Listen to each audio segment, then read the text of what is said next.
Buenas tardes con todos, gracias por conectarse. Se encuentra con nosotros el licenciado Elmer Aro, sí, quien está a cargo de la sesión número 2 del módulo 5 correspondiente a este programa. El tiempo es con usted, licenciado. ¿Cómo estás? Muy buenos días, estimada. Buenos días con todos los profesionales que nos acompañan el día de hoy y el equipo técnico de IDECAP. Tu apoyo todavía no puedo compartir. Me figura que el anfitrión no permite el uso para esta reunión. Te agradeceré me puedas A dar el ver, soporte. permítame un momento. Corrobore si ahora puede compartir. Ya, un minuto. Perfecto. Ahora sí, excelente. ¿Me confirman si podemos visualizar la pantalla, por favor? ¿Sí me confirman? ¿Se logra visualizar la pantalla?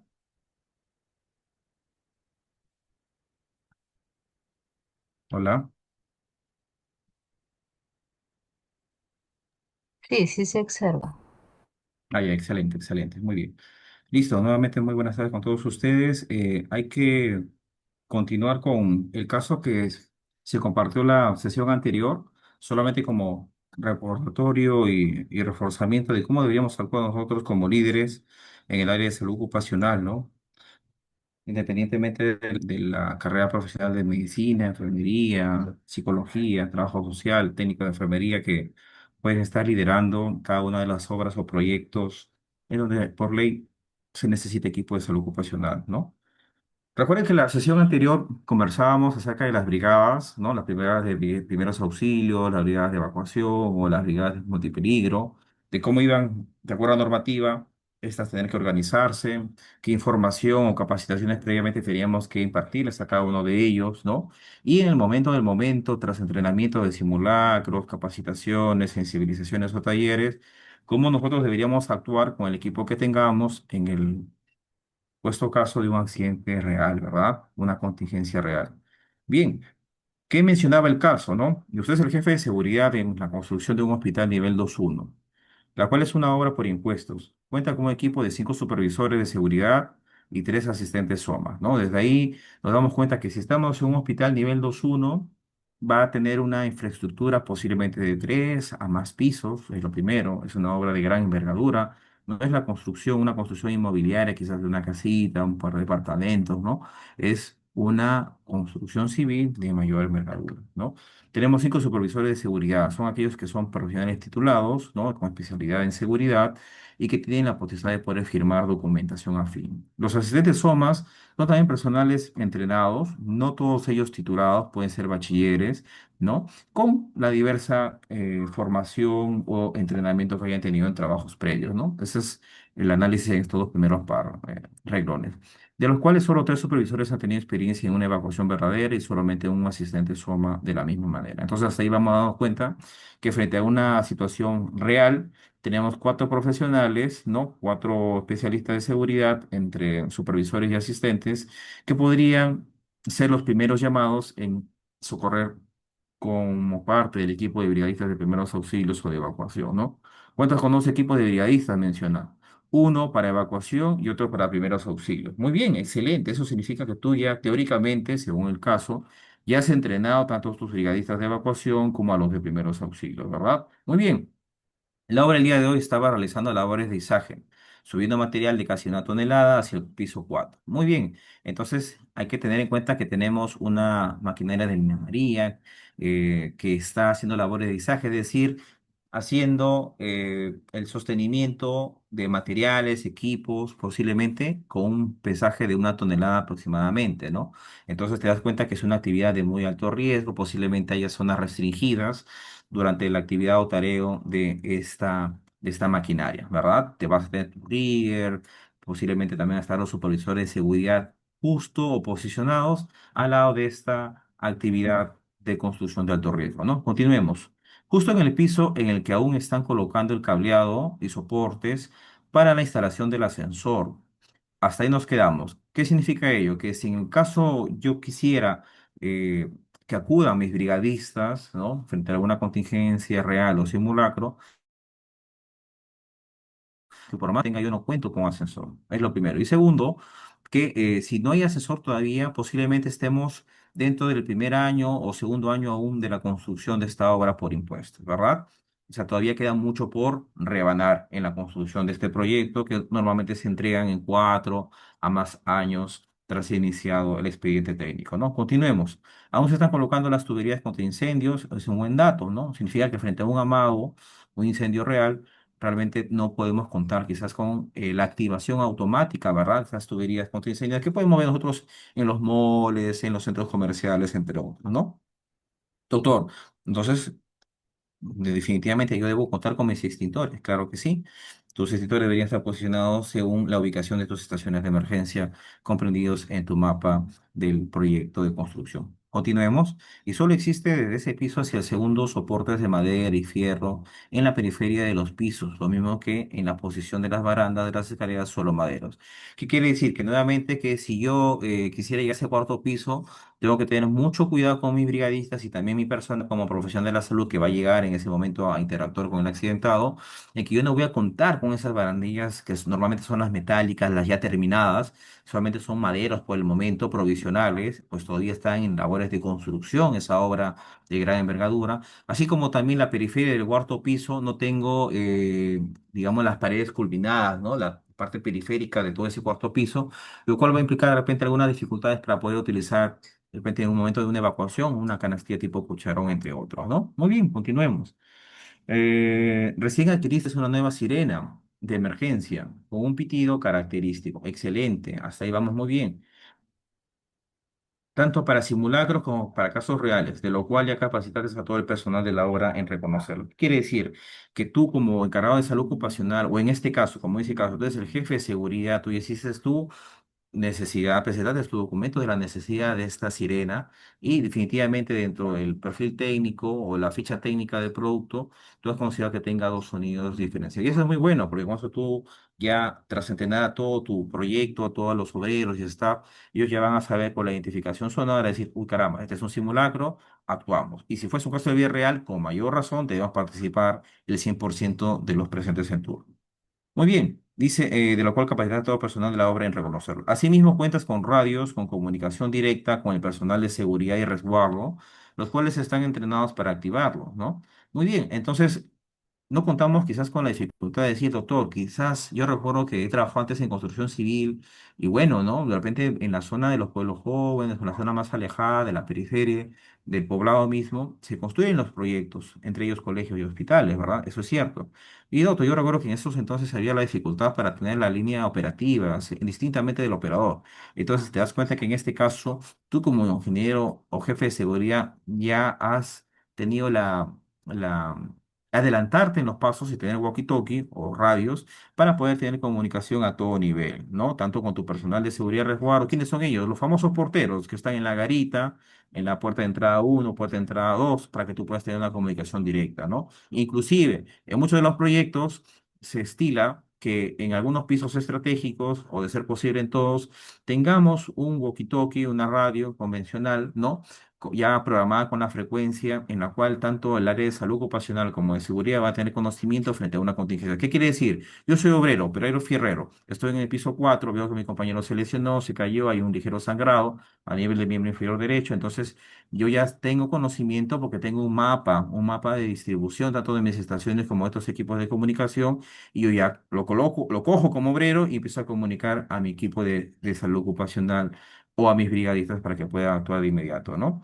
Muy bien, dice punto. Relata cómo dirigía la respuesta de emergencia desde su identificación, asignación de tareas, responsables, resultados a todo nivel de intervención y retroalimentación. Muy bien.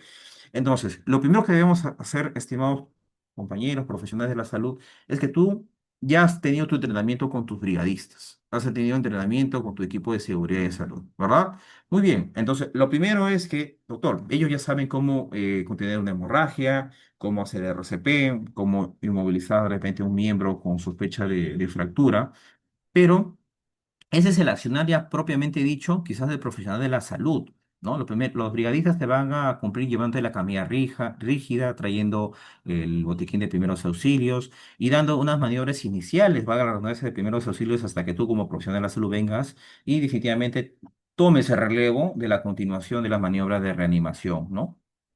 Pero, ¿tú cómo sabes el actuar, si tú estás posicionado de repente, por más de que sea una zona estratégica, a tantos metros de distancia del accidentado, ¿qué necesitas que tu trabajador o tu brigadista u operario te manifieste por el walkie-talkie, por la radio, por el celular o por el megáfono, ¿no? Por ejemplo, ¿no? Doctora, licenciada, ¿no? Me encuentro en el piso 4 del proyecto de construcción, ¿no?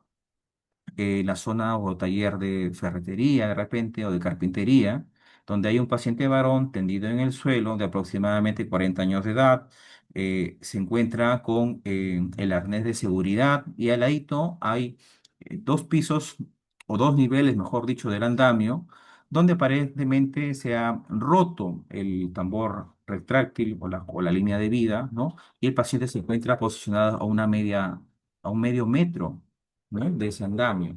Se encuentra inconsciente, ¿no? Hay un ligero sangrado que sale de la parte temporal, ¿no? Del hueso temporal derecho, ¿no?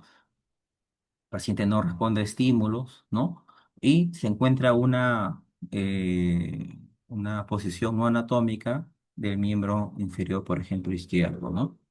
Solicito la evacuación, solicito que acude el equipo de brigadistas a darle soporte inicial, ¿no? Entonces, eso es lo más importante y lo que te va a tardar mucho más tiempo en el momento del entrenamiento a tu personal, no solamente brigadistas, me refiero, sino también a los obreros del día a día. ¿Por qué? Porque lo usual en una emergencia te va a decir doctora, licenciada, ¿no? O psicólogo o con quien corresponda, hay un accidentado, baje por acá o suba por acá, ¿no? ¿Qué pasó? No despierta, no sé qué hacer, suba. Entonces, ¿tú qué vas a saber? Tienes que ir con la camilla rígida, tienes que ir con el DEA, con tu mochila de primeros auxilios. ¿Cuántos equipos de brigadistas van a acudir? Dijeron si había un amago, si había un incendio incipiente, ¿no? Entonces no te dan la comunicación más exacta. Entonces, si tú tienes la comunicación exacta, tal cual ese relato, luego tú en un segundo momento, pero de inmediato, ¿no? Tienes tu walkie-talkie y cada uno de tus brigadistas también tiene esa radio, ¿verdad? Entonces dice, muy bien, necesito, según el relato de este caso, que se active las brigadas de primeros auxilios, en primera instancia, ¿no? Acuda uno de ellos, por ejemplo, el compañero A, puedes asignar por letras, apellidos, números, como mejor te parezca, ¿no? Acude a la estación de emergencia situada en la garita 1, ¿no? Trayendo la camilla rígida y la mochila de primeros auxilios, ¿no? El resto de brigadistas conduzcan a través del acceso número 1 a 2, ¿no? Hacia el cuarto piso que se encuentra liberado en mi actualización de mi data, de mi mapa del proyecto de construcción, y yo estoy acudiendo con mi personal de salud hacia el cuarto piso, ¿no? Iniciemos ni bien lleguemos con la identificación del caso. ¿Qué es la identificación del caso?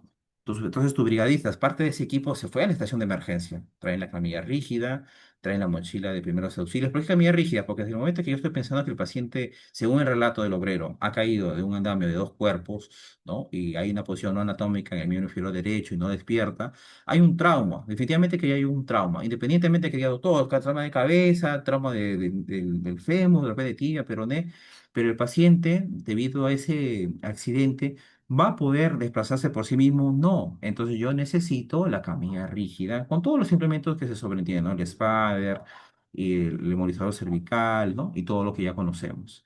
Y la mochila primeros auxilios, porque con ella vamos a tener los vendajes, de repente tenemos nuestras células de madera acolchonadas con algodón, tenemos de repente nuestros guantes o todo aquello que podamos necesitar en el momento de dar este primer socorro, ¿no?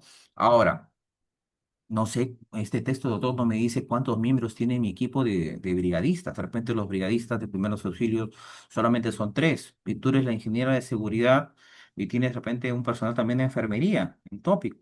Pregunta, con tus tres brigadistas y tú como licenciada de enfermería y el ingeniero de seguridad de repente, ¿no? ¿Serían suficientes? Tengo tres brigadistas, cuatro o cinco personas para movilizar a un paciente en la camilla rígida. ¿Qué pasaría si ese paciente pesa 100 kilos? 110 kilos, ¿no? Entonces tú recuerdas que tienes que ir adelantando, ¿no? Si te dijeron en el momento del reporte, es el paciente accidentado, el señor Gómez Rodríguez Florian, ¿no? Caramba, tú ya vas buscando, tienes tu data, por eso siempre hay que estar adelantando, ¿no? Tienes tu data, tu padrón nominal, donde están identificados cada uno de tus ingresos, ¿no? Donde colocas su EMO, sea el ingreso periódico, ¿no? La parte básica de somatometría y tú ya identificas. Por eso es que el texto en los dos primeros renglones te menciona que tiene cinco supervisores de seguridad y tres asistentes SOMA, ¿verdad? Entonces, si tú crees que en el momento del desplazamiento vas a necesitar más equipo, sea porque el equipo de primeros auxilios o primera respuesta es pequeño en número, digamos dos o tres, o en su defecto, como les comenté en la sesión anterior, bajar a un compañero, un paciente, desde el hecho de que pese más de 70 kilos, ¿no? O cuatro niveles o cuatro pisos es bastante extenuante. Entonces, lo ideal es que no el brigadista que inició el desplazamiento del cuarto piso al primer nivel continúe en la totalidad. Si tú como brigadista, líder o como jefe de seguridad, como es el caso, ya conoces la contextura corporal de cada uno de tus brigadistas, ¿no? O digamos la resistencia que puedan tener, o logras identificar que digamos ya en el tercer nivel o segundo nivel ya se encuentran cansados, tú puedes hacer el relevo, ¿no? Para ello ya tienes el walkie-talkie, la radio, dices supervisor de seguridad y los tres de SOMA se desplazan de forma inmediata al cuarto nivel donde ha sucedido el incidente o accidente de trabajo, mejor dicho, ¿no? Entonces, tú ya te vas adelantando. Y mientras tú vas yendo, acudiendo, obviamente tú como supervisor de seguridad, normalmente el área de seguridad está al lado de salud ocupacional y ya comunicaron al médico o a la enfermera o quien esté de turno en el proyecto, ¿no? Ya tú vas comunicándote con los jefes de la portería, ¿verdad? Ahí está el personal de resguardo de seguridad, ¿no? Para que ellos puedan detener el ingreso, ¿no? De las maquinarias, sean estos mixers, sean estos mini cargadores, retroexcavadoras, o inclusive se detengan o se paralicen las labores del camión grúa, por ejemplo, que tengamos, o la torre de grúa, ¿no? Tú sabes que cuando hay un accidente, sea simulacro o caso de la vida real, las labores operativas deben tenerse, sobre todo aquellas por donde tú vas a desplazarte con tu equipo o donde se va a desplazar al paciente accidentado, ¿no? Y obviamente cuando ya el jefe de resguardo y seguridad de la portería o garita ya tiene conocimiento de eso, que va a detener, él a su vez va llamando al encargado del traslado, sea una camioneta o una ambulancia que ustedes hayan conseguido como proyecto. No significa que tú como encargado de seguridad vas a hacer todas las llamadas, das las llamadas a puntos clave y esos puntos claves tienen que seguir coordinando con el resto del personal, ¿verdad? Entonces, qué te pedían en la pregunta del caso? ¿Cómo dirigirías la respuesta de emergencia desde su identificación? Ya sabemos que es un paciente varón de 40 años de edad, ¿no? Que ha sufrido un trauma, posiblemente un trauma, un TEC sea moderado o severo, ¿no? Y además también una sospecha de fractura a nivel de los huesos del miembro inferior derecho. La asignación de tareas ya la hemos hecho, ¿verdad? ¿Hemos activado la brigada de evacuación? No. ¿Necesito evacuar a todo el proyecto? No. No, solamente activé mi brigada de primeros auxilios y asigné las funciones. ¿Cuáles fueron? La camilla rígida, el botiquín de primeros auxilios, abre con portería para detener el ingreso de línea amarilla de transporte, detener las labores operativas y a su vez también ya tiene conocimiento el piloto con el cual se va a evacuar al paciente en la camioneta o ambulancia. Dice los responsables, no te olvides, los responsables son los brigadistas, el área de salud ocupacional, de seguridad y obviamente todos los profesionales o personal clave, ¿no? En momentos de la identificación y evacuación del paciente, ¿no? Y los resultados a todo nivel de intervención y retroalimentación. No te olvides que si este fuese un caso simulacro o simulado, cuando termine, ¿no? Tú tienes que ver qué es lo que ha fallado, ¿no? Posiblemente haya fallado que el personal de resguardo, la portería, que es lo más usual, ¿no? Como ellos son una contrata, casi siempre eso sucede, son contratas, dicen, bueno, el jefe de producción me está indicando que estamos un poco atrasados en el proyecto, doctora, licenciada, ¿no? Y no me permitió detener las labores asignadas el día del suceso, ¿no? Entonces tú tienes que comunicar o finalmente consolidar en tu informe del simulacro estas contingencias u observaciones que hayan ocurrido para que tú nuevamente puedas elevarlo, ¿no? O sea, a salud ocupacional o a seguridad o en su defecto ya al residente o al gerente general del proyecto, ¿no? Porque estos, por más que parezcan impases pequeños o menores, pueden condicionar a una gravedad de índole mayor. Muy bien, entonces esto es lo que quería que ustedes finalmente consoliden, tengan bastante fijado cómo es el mecanismo de la solución de un caso clínico del área de salud ocupacional frente a un accidente y finalmente ya puedan adelantarse a todos los pormenores que puedan ocurrir. No se olviden que en el momento, Dios no lo permita, ¿no? Cuando tengamos un desenlace fatal, el proyecto entra en una parada de obra y se genera una investigación muy profunda, tanto por el área de la misma empresa o si ustedes son clientes del cliente y sobre todo la aseguradora, ¿no? Tú te imaginas que esto haya tenido un desenlace con fallecimiento, ¿no? Entonces, Doctor, pero yo no voy a saber quizás si el trabajador siempre está con con su arnés de seguridad, con su línea de vida, se encuentra anclado, o de repente está usando tambor retráctil. No, pero al menos tú desde tus competencias como salud ocupacional ya tendrías que haber hecho tus charlas, ¿verdad? Charlas, por ejemplo, ¿no? De lo que es trauma o un politraumatizado, ¿no? Dos, ¿cuál es la importancia de utilizar el arnés de seguridad o estar anclado, ¿no? Y los desenlaces en lo que es la salud física del paciente, ¿no? Tú no vas a ver tanto cuáles son las características del arnés o de la línea de vida, cuáles son los desenlaces o finalmente los resultados físicos de no utilizarlo. Tres, ¿qué más tienes tú que demostrar cuando venga la investigación profunda, ¿no? Que tú tienes capacitado a tus brigadistas de primeros auxilios, ¿no? ¿Qué otro documento tienes que tener tú oficializado? Que esos brigadistas de primeros auxilios hayan sido reconocidos, ¿no? Y formalizados a través de una acta. Es decir, una acta donde finalmente tú has hecho la puesta en conocimiento a todos los compañeros del proyecto y sepan ellos quiénes son los brigadistas de primeros auxilios, ¿no? Tres, los simulacros. Tienes que tener la evidencia de esos simulacros. Conversamos en la sesión anterior que recomendaba de ser posible tener al menos un simulacro mensual o, si queremos desplazar un poco más, al menos uno trimestral, ¿no? Si está considerado dentro de tu programa anual de actividades de salud ocupacional, tienes que haberlas realizado y ejecutado. Y obviamente cada simulacro tiene que estar asociado al peligro y riesgo inminente a la salud que conlleve la labor operativa. Es decir, yo no puedo hacer un simulacro de una descarga eléctrica si, por ejemplo, estoy siendo la salud ocupacional en una municipalidad, ¿no? ¿No? Personal de la municipalidad que son administrativos, ¿no? O sea, tiene que tener una relación causal, ¿no? Y finalmente, pues, lo más, no menos importante, es que tenga ese resguardo actualizado de los EMOS. No puede pasar, por ejemplo, justo hace unos días, dentro de las empresas donde hago vigilancia de salud ocupacional, me comentaban, doctor, hay un colaborador que, bueno, ha tenido una observación, una interconsulta básica, porque ya no corrige los lentes correctores que él tiene. Ya no corrige realmente, y bueno, se la pide una consulta de oftalmología para su examen periódico, ¿no? Pero el paciente, bueno, por ahí hubo una demora en que la parte administrativa le reporta al paciente que tenga que esperar, ¿no? Su respuesta del EMO, ¿no? ¿Y qué hizo el paciente? Subió a la unidad minera.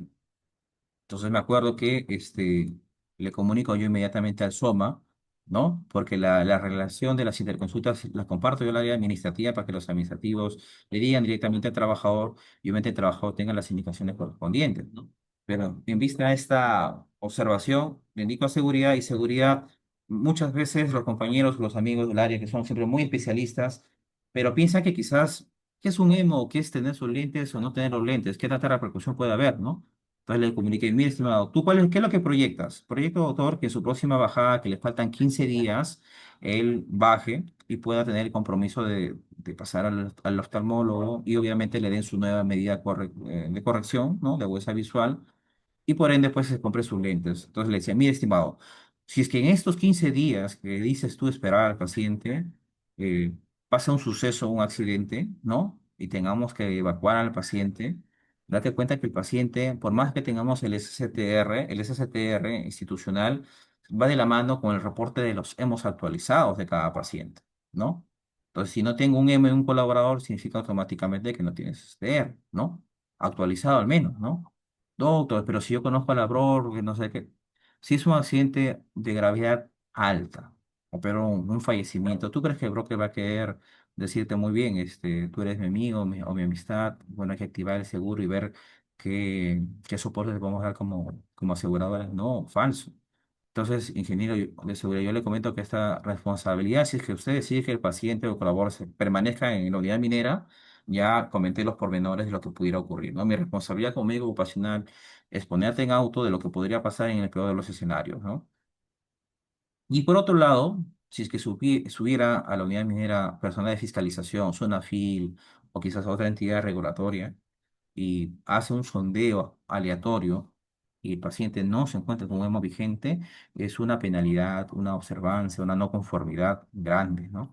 Entonces, bueno, si usted va a tomar la responsabilidad del caso, bueno, yo ya cumplí y las recomendaciones las voy a plasmar por correo, ojo, y lo resalto, por correo, porque finalmente también va a decir el doctor, la licenciada o el psicólogo, el trabajador social, no me dijo nada. Puede pasar, en el momento de la crisis nadie supo nada, nadie escuchó nada y nadie recuerda nada, ¿no? Entonces, ¿cuál fue el siguiente paso que hice? Porque el ingeniero me comentó, doctor, voy a ver qué puedo hacer. No me dio una respuesta clara.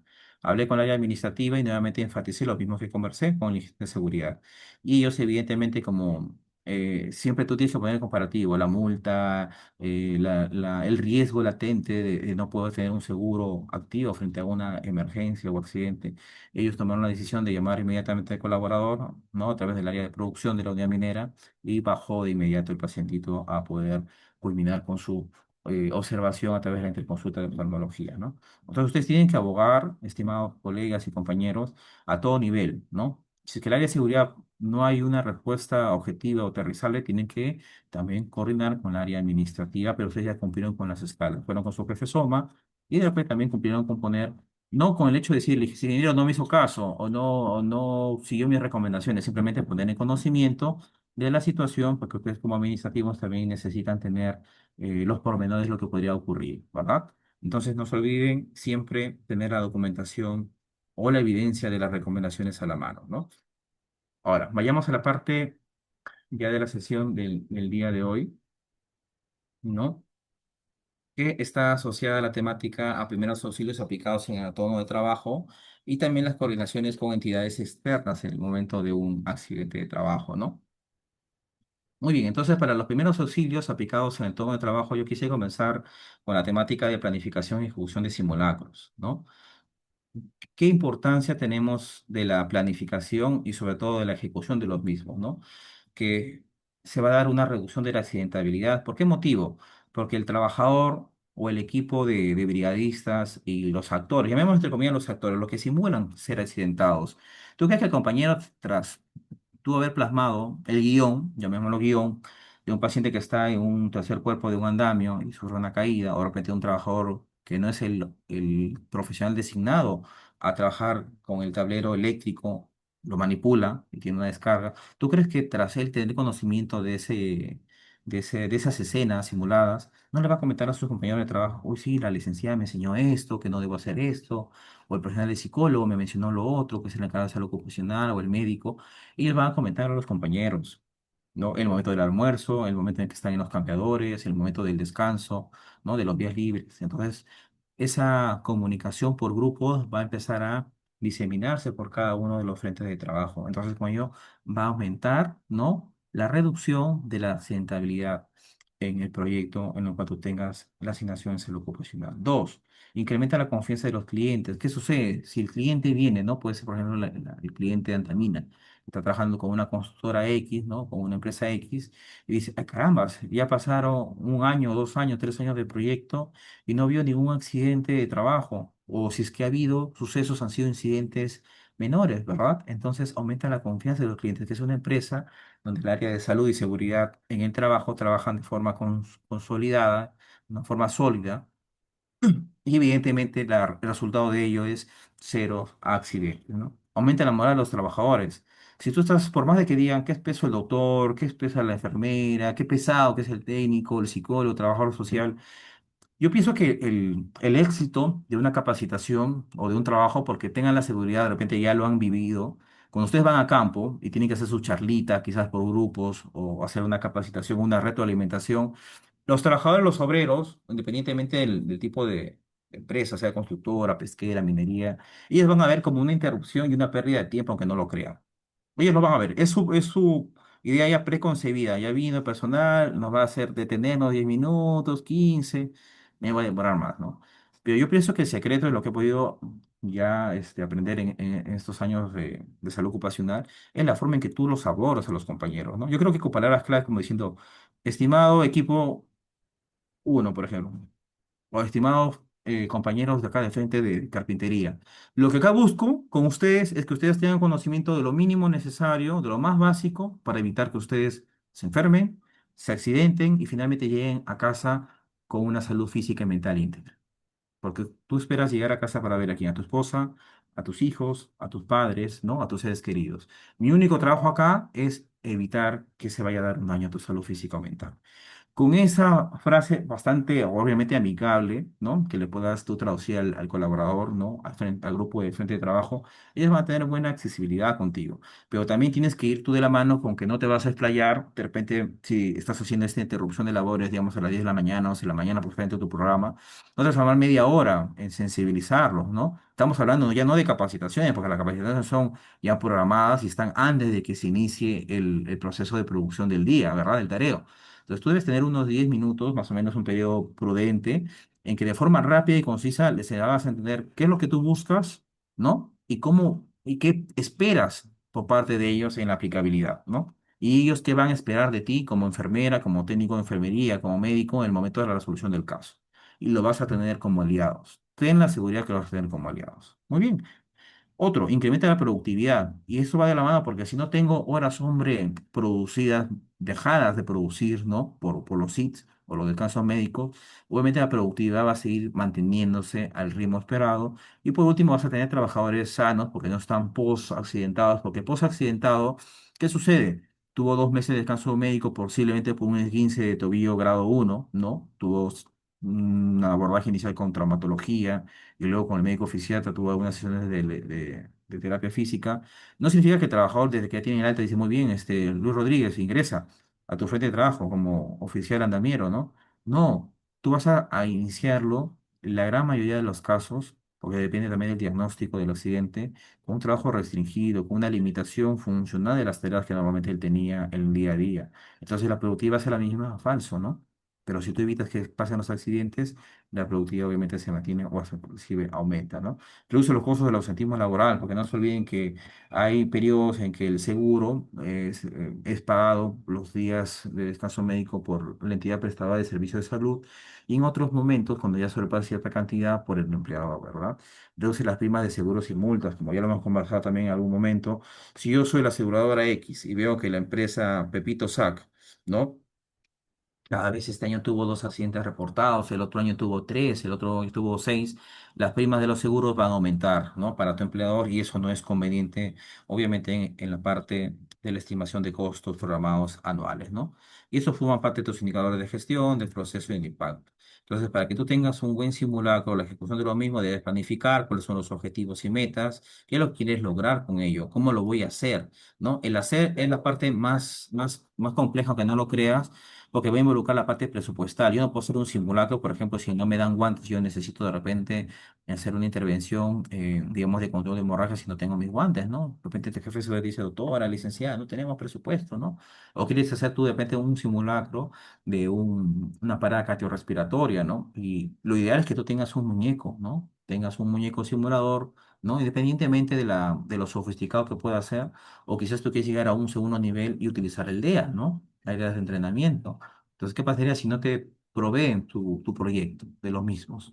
O quieres hacer un simulacro de manejo de inmovilización de heridas por trauma, ¿no? Sospechas de una fractura no expuesta a nivel de miembros inferiores y no tienes las férulas adecuadas, o quieres evacuar un paciente por traumatismo a nivel dorsolumbar, ¿no? Y no tienes la camilla rígida o el spider. Entonces la implementación es lo más complejo que obviamente tú tienes que sustentar a tu empleador, porque siempre vas a tener nosotros como salud ocupacional ese limitante, ¿no? Más presupuesto muchas veces lo van a tener los amigos de seguridad que nosotros como salud ocupacional. Verificar, tienes que evaluar y validar qué pasó en este plan, qué pasó en el simulacro, qué observancias puedo haber encontrado, por qué la sirena no prendió o por qué el sonido que yo pensé que era el sonido de simulado, del caso de la vida simulada se resultó siendo el otro sonido que en la ficha técnica mencionaba que iba a haber dos sonidos, dos pitidos, o por qué mi megáfono finalmente no terminó de funcionar, ¿no?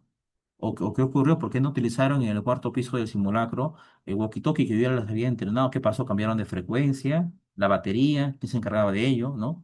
Para que tú implementes obviamente los actos de mejora, ¿no? Y corregir y estandarizar ese proceso de ciclo de Deming del actuar, ¿no? Muy bien. Ahora, la documentación del sistema de gestión para que tú puedas tener la seguridad pues, de un buen simulacro va de la mano con lo que tú, con tu equipo de seguridad o tu equipo de seguridad manejan, que es el I+C, ¿no? O sea, qué identificación de peligros y riesgos encuentras identificados en tu proyecto y qué controles hay. ¿no? Entonces tú ya sabes cuál es la parte de producción, ¿verdad? Qué labores operativas se van a realizar en cualquier frente de trabajo y obviamente ellos van de la mano, ese proceso productivo va de la mano con la posibilidad de qué tipo de accidentes puedan darse. El mapa de riesgo, tienes tu mapa de riesgos actualizado, tu panorama de riesgos, ¿no? Donde tú por puesto de trabajo identificas cuál es el factor de riesgo, evidentemente qué daño, daño físico, químico, ergonómico, psicosocial, ¿no? Y cuál de ellos se desemboca, ¿no? Si es un daño de repente si es físico, estoy hablando de lo que es ruido, me conlleva lo que es una hipoacusia neurosensorial, por ejemplo, leve, moderada, severa. Y frente a ello, ¿qué medidas tomas? Capacitación, hemos, periódicos, incluir a los trabajadores que tienen ciertos diagnósticos, digamos, de moderado hacia arriba, dentro del programa de vigilancia específico de seguridad o protección auditiva, ¿no? Entonces, hay que tenerlo, ¿no? Planificación de actividad preventiva. Preventiva son tus simulacros, tus capacitaciones, programa anual de seguridad y salud en el trabajo. ¿Qué programa de actividad tú has hecho? Como, por ejemplo, campañas, entre otros, para poder sensibilizar en evitar ese daño a la salud traducido en un accidente de trabajo, ¿no? Registro, no es solamente importante tenerlo, todo tuve la foto, tengo mi plan aprobado, no, hice la actividad. No te olvides que hay formatos referenciales aprobados que están en la 05, 2013 TR, y en toda la parte del sistema de gestión documentaria que nos provee el MINSA y el Ministerio de Trabajo para que tú en el formato estandarizado puedas registrar a tus trabajadores de forma correcta, los que han recibido la capacitación o taller, ¿no? Tu libro de actos del comité, invita a tu comité de seguridad en el trabajo, porque finalmente cuando haya alguna problemática, los obreros van a tener sus sindicatos. Yo quiero que lo tengan bastante claro eso ustedes, tienen sus sindicatos y hay algunos sindicatos que trabajan muy bien de la mano con salud ocupacional, pero hay otros que por más de que tú les expliques la importancia y la relevancia de los mismos, quizás el sindicato más piensa que es un abuso, piensa que es una pérdida de tiempo y todo ello debe estar en tu acta de comité de seguridad en el trabajo, porque si tú recuerdas el comité estará representado un 50% por representante del empleador y un 50% por los trabajadores que han sido tras haber visto cuáles son los sindicatos mayoritarios, ¿no? Y la lista de convocatorias para la evaluación, ¿no? Así como elegimos a nuestros representantes municipales, autoridades regionales y nacionales, tal cual. Entonces, el Comité de Seguridad en el Trabajo son los representantes de toda la fuerza obrera o staff del proyecto asignado, ¿no? Entonces, a través de un acta tú ya los haces partícipes que es simulacros, donde posiblemente no actúan o no interactúan todo el equipo de trabajo con los cuales tú esperas la participación de los mismos, ¿no? Consideraciones, no te olvides, acá solamente quiero resaltar de forma rápida nada más el EMO. Tengan su EMO periódico, el preocupacional y el de retiro actualizado en sus fechas, en sus tiempos. Y obviamente la notificación que tú hagas al trabajador. Si el trabajador de repente es su último día de trabajo, ¿no? ¿No? Y de repente justo mañana iba a ser su último día de trabajo que es lunes, y hoy día domingo, se tiene una contingencia de salud, él ya sabía que iba a ser liquidado, porque normalmente en los proyectos, en las minas, sale una semana o unos días antes una lista de los que van a ser liquidados, y bueno, él decía ya no venir el día lunes, ¿no? Entonces, ¿cómo tuvo conocimiento de su humor, de su examen de retiro, doctor? Tengo su correo, tengo WhatsApp, ¿no? Lo declaró de forma formal, protocolizada en el momento del ingreso en su ficha que tiene recursos humanos. Doctor, por ahí escuché acerca de una actividad donde el abogado, a través de una carta notarial, ¿no? Puede notificar a los trabajadores. Es lo que yo les recomendaría. Así sea un costo adicional a lo proyectado, ¿no? Si el trabajador ya no se encuentra en el último día de trabajo con ustedes como ocupacionales y ya no tienen la posibilidad de poder explicar la importancia del EMOR, del examen de retiro, ¿no? Y las fechas asignadas, ¿no? Porque hay una primera convocatoria en las escuelas y una segunda convocatoria, tienes tú que, a través de una carta notarial, indicar al trabajador a su dirección fiscal donde ellos puedan recibir esa notificación formal de que tú como empresa o tú como salud ocupacional, no en representación del empleador, estás comunicando la importancia del examen de retiro. Y esta es parte, este es un pantallazo de la documentación que nosotros podríamos estar trabajando en el momento del momento, ¿no? Muy bien, el procedimiento de respuesta ante emergencias es muy importante, esto lo hemos conversado en la sesión anterior, ¿no? Y vamos un poco más, ¿cómo manejaríamos nosotros fracturas, traumas, ¿no? A nivel de los diferentes proyectos asignados, ¿no? Eh, Nosotros como profesionales de la salud, cuando hemos estado en el pregrado, ¿no? Enfermería, medicina, psicología, trabajo social, ¿no? Los amigos también técnicos de enfermería. Hay cosas básicas que nos enseñan que finalmente ya en labor profesional, yo sé que muchos de ustedes son inclusive especialistas en emergencias y desastres, centro quirúrgico, hay que poder reconocer lo evidenciado, ¿no? Lo evidente, mejor dicho, porque muchas veces tenemos la mala costumbre de decir, bueno, no sé lo que puede hacer, sucede, he visto con colegas y tristemente dice, bueno, no sé lo que puede hacer, mejor que vaya a la aseguradora, que vaya al seguro, que vaya al EPS, ¿no? Y pueda identificar finalmente qué tipo de diagnóstico sea. Pero son procesos que van a dilatar, aunque no lo creas, el buen diagnóstico y sobre todo el tratamiento inicial del colaborador. Si tú estás en el momento de la evaluación, el paciente te comentó, doctora, licenciada, estuve dando un mal paso y mi pie se achocó, ¿no? Normalmente eso dicen, ¿no? Se torció, ¿no? Entonces tú tienes que pensar que estás en la sospecha de un esguince. Entonces, ¿tú qué vas a realizar? La inspección visual va a la redundancia, saber si es que el edema localizado a nivel tobillo se encuentra en conquefobia, 2, 2 de 3, 3 de 4, ¿no? Si hay dolor, ¿no? Si hay limitaciones en el momento de la bipedestación y del andar, ¿no? Va a tener un dolor pulsátil que va a llegar justo a la altura del huesito calcáneo, ¿no? Como pinzada, y el paciente finalmente no va a poder incorporarse, ¿no? Va a pasar los minutos o las horas, mientras tú lo tienes en tópico en salud ocupacional y ese esguince va aumentando. Pues la única salvedad o la única diferencia entre decir un esguince grado 1 y grado 2, ¿no? ¿O cómo lo diferencio? Con una ecografía de partes blandas. Es decir, tú no vas a mandar de repente, dicen, bueno, voy a pedir al trabajador social que vaya a la clínica aseguradora, yo ya cumplí como enfermera, como médico, en llenar el SSTR, y bueno, el trabajador social que lo lleve, y bueno, que el médico decida qué va a hacer, ¿no? No digo que esté mal, porque obviamente tú ya cumpliste con la activación, la identificación del diagnóstico presuntivo de esguince, ¿no? Pero tú podrías haber dado un poco más, claro que sí. Si le sensibilizas al trabajador social o a quien haya estado acompañando al paciente, no te olvides de conversar con el traumatólogo y por más de que el traumatólogo conozca, ¿no? No te olvides de verificar que le saque su ecografía de partes blandas, por ejemplo. Si estamos hablando de esguince, porque he visto casos en que se van a la clínica aseguradora, al inicio los atiende el médico general, ¿no? Que pueden estar muy capacitados, pero lo usual, normalmente lo rutinario es lo que tienden a ejecutar. Ah, sáquele una placa, radiografía, antero-posterior, perfil oblicua, ¿no? De la región del pie derecho. Pero pregunta, ¿una radiografía te va a ayudar para el diagnóstico de un esguince? Creo que no, ¿verdad? Sabemos que no. Entonces, no digo que el médico o el colega, usted puede decir doctor, pero ya la seguridad tiene que saber qué hacer, ¿no? Y nosotros somos un ente o somos unos responsables profesionales que podemos hacer esa vigilancia. ¿Qué hacemos nosotros? Vigilancia en salud ocupacional. Hay que vigilar que ese proceso sea adecuado. Muy bien, el médico posiblemente haya estado pensando en que, muy aparte del suceso, porque los trabajadores te pueden haber relatado a ti un caso, el caso del suceso de una forma en tu tópico, pero cuando van a la clínica dicen, no se sorprenda, todo lo contrario, o manifiestan que el accidente pasó de forma diferente, ¿no? Entonces, el médico puede pensar que hay una fractura, ¿no? Y le indica una radiografía que sería en todo su, su fundamento, ¿no? Pero si a ti te comentó que fue otra forma el momento del accidente de trabajo, y tú estás considerando, vas a considerar en el SSTR el diagnóstico de sospecha de esguince, no te olvides de comunicar al trabajo social, pídele por favor al colega, al médico, ¿no? O conversale, ¿no? Que yo como personal de la salud ocupacional responsable, recomendaría que usted pueda hacerle una ecografía de partes blandas, porque es la forma en que podamos diagnosticar esguince grado 1 o la diferencia del grado 2, ¿no? Que muchas veces el grado 2 va a implicar un manejo quirúrgico. Entonces, hagamos un poco más, porque si no, ten la seguridad que el paciente le van a dar de repente una indicación X, nunca le hicieron la ecografía, ¿no? Dijeron, bueno, en la radiografía del sector anatómico proyectada no ha habido indicios de fractura y bueno, analgésicos, intramusculares, tópicos, vía oral, ¿no? Su caso, el caso médico, una semana, 2 semanas, ¿no? Sabemos que por experiencia, 1 o 2 semanas no es el tiempo esperado de recuperación de un esguince independientemente de si sea grado 1, ¿no? Tenemos que ver la ecografía de partes blandas y ver cuál ha sido la lesión muy aparte del golpe mismo, o perdón, muy aparte del edema mismo que tú puedes encontrar la dificultad para caminar el pacientito, ver si es que este no es atribuible de una intervención quirúrgica, ¿no?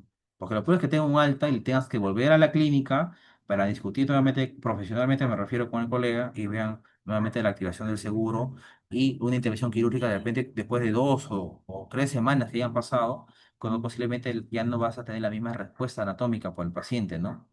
No es lo mismo dar una intervención inicial que después de unas 2 o 3 o 4 semanas inclusive de haber pasado el incidente, ¿no? Eso es lo que quería aterrizar antes de seguir con los proyectados, ¿no? Bueno, esta es una imagen que actualmente, bueno, soy proveedor PHTLS y BLS, ¿no?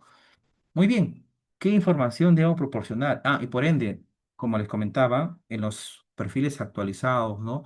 De la necesidad o requerimiento de salud ocupacional, no se olviden que siempre les piden que ustedes puedan ser proveedores, no necesariamente proveedores, que tengan su certificación vigente, BLS, PHTLS, como mínimo, ¿no? Y si en su momento podamos tener de ACLS, sería excelente, ¿no? Ahora, ¿qué información debo proporcionar? Estoy pensando en un paciente con trauma. Y no solamente en los pacientes con trauma. No se olviden que esta es la parte más complicada porque tienes que repetirlo y ponerlo en tu plan o tu programa de actividades de forma periódica. El trabajador accidentado, ¿no? O de repente el compañero del trabajador accidentado, porque normalmente hay dos personas como mínimo en un frente de trabajo, tiene que reportar primero al capataz.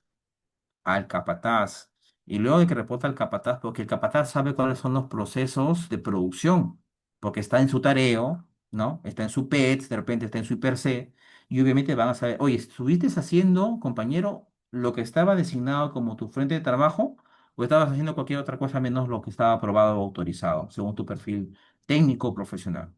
Y luego el capataz tendrá que conversar con el supervisor de seguridad para que vean, ¿no? Ellos revisarán, muy bien, en el tarea del día de hoy, en la parte documentaria, ve si se te dio tu casco o no firmaste por tu casco, no se te dio tus guantes o si firmaste por tus guantes, ¿no? O hubo de repente una notificación de que quizás tu calzado de seguridad ya estaba deteriorado y te pedí que vinieras en 2 horas. Y justo para mala suerte, en ese intervalo de esas 2 horas, se te cayó un macizo rocoso en el dorso del pie derecho y te ocasionó este trauma, ¿no? Con sospecha de fractura a nivel del tarso derecho, ¿no? Entonces, ese es el objetivo, de que seguridad finalmente pueda cotejar, no reemplazar ni inventar, no quiero llegar a ese punto, sino cotejar qué es lo que ocurrió en el momento, porque si alguien me dice, doctor, le cayó la parte final de la puntita de la barra metálica que se utiliza en el esquinche en la punta justo de la bota, yo entendería como salud ocupacional, bueno, pero está con tu bota de seguridad, ¿no? A ver, muéstrame la bota.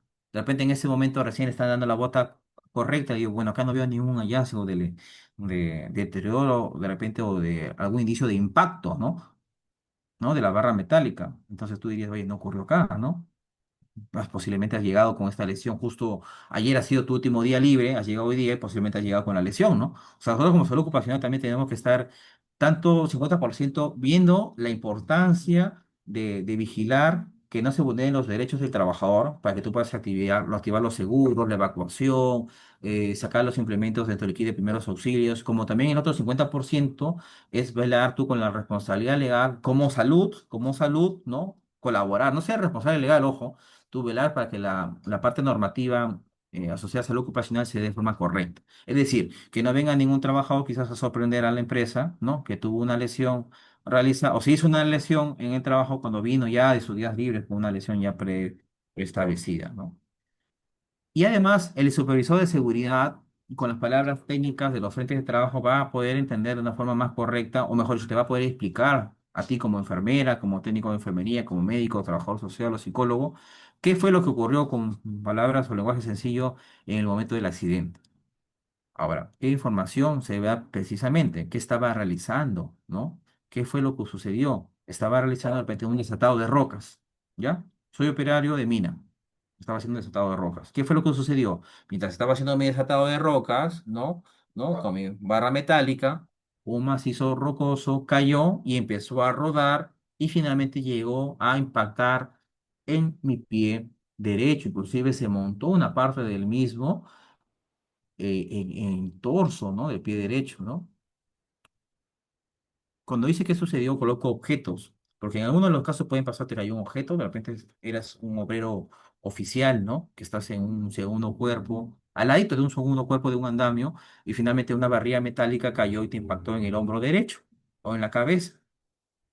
¿No? Maderas. ¿Qué pasa? Si ustedes recuerdan cuando estamos en la construcción de colegios, por ejemplo, de 3 o 4 pisos, ¿no? Colocan el letrero de seguridad. Cuidado, cuidado, caída de objetos, ¿no?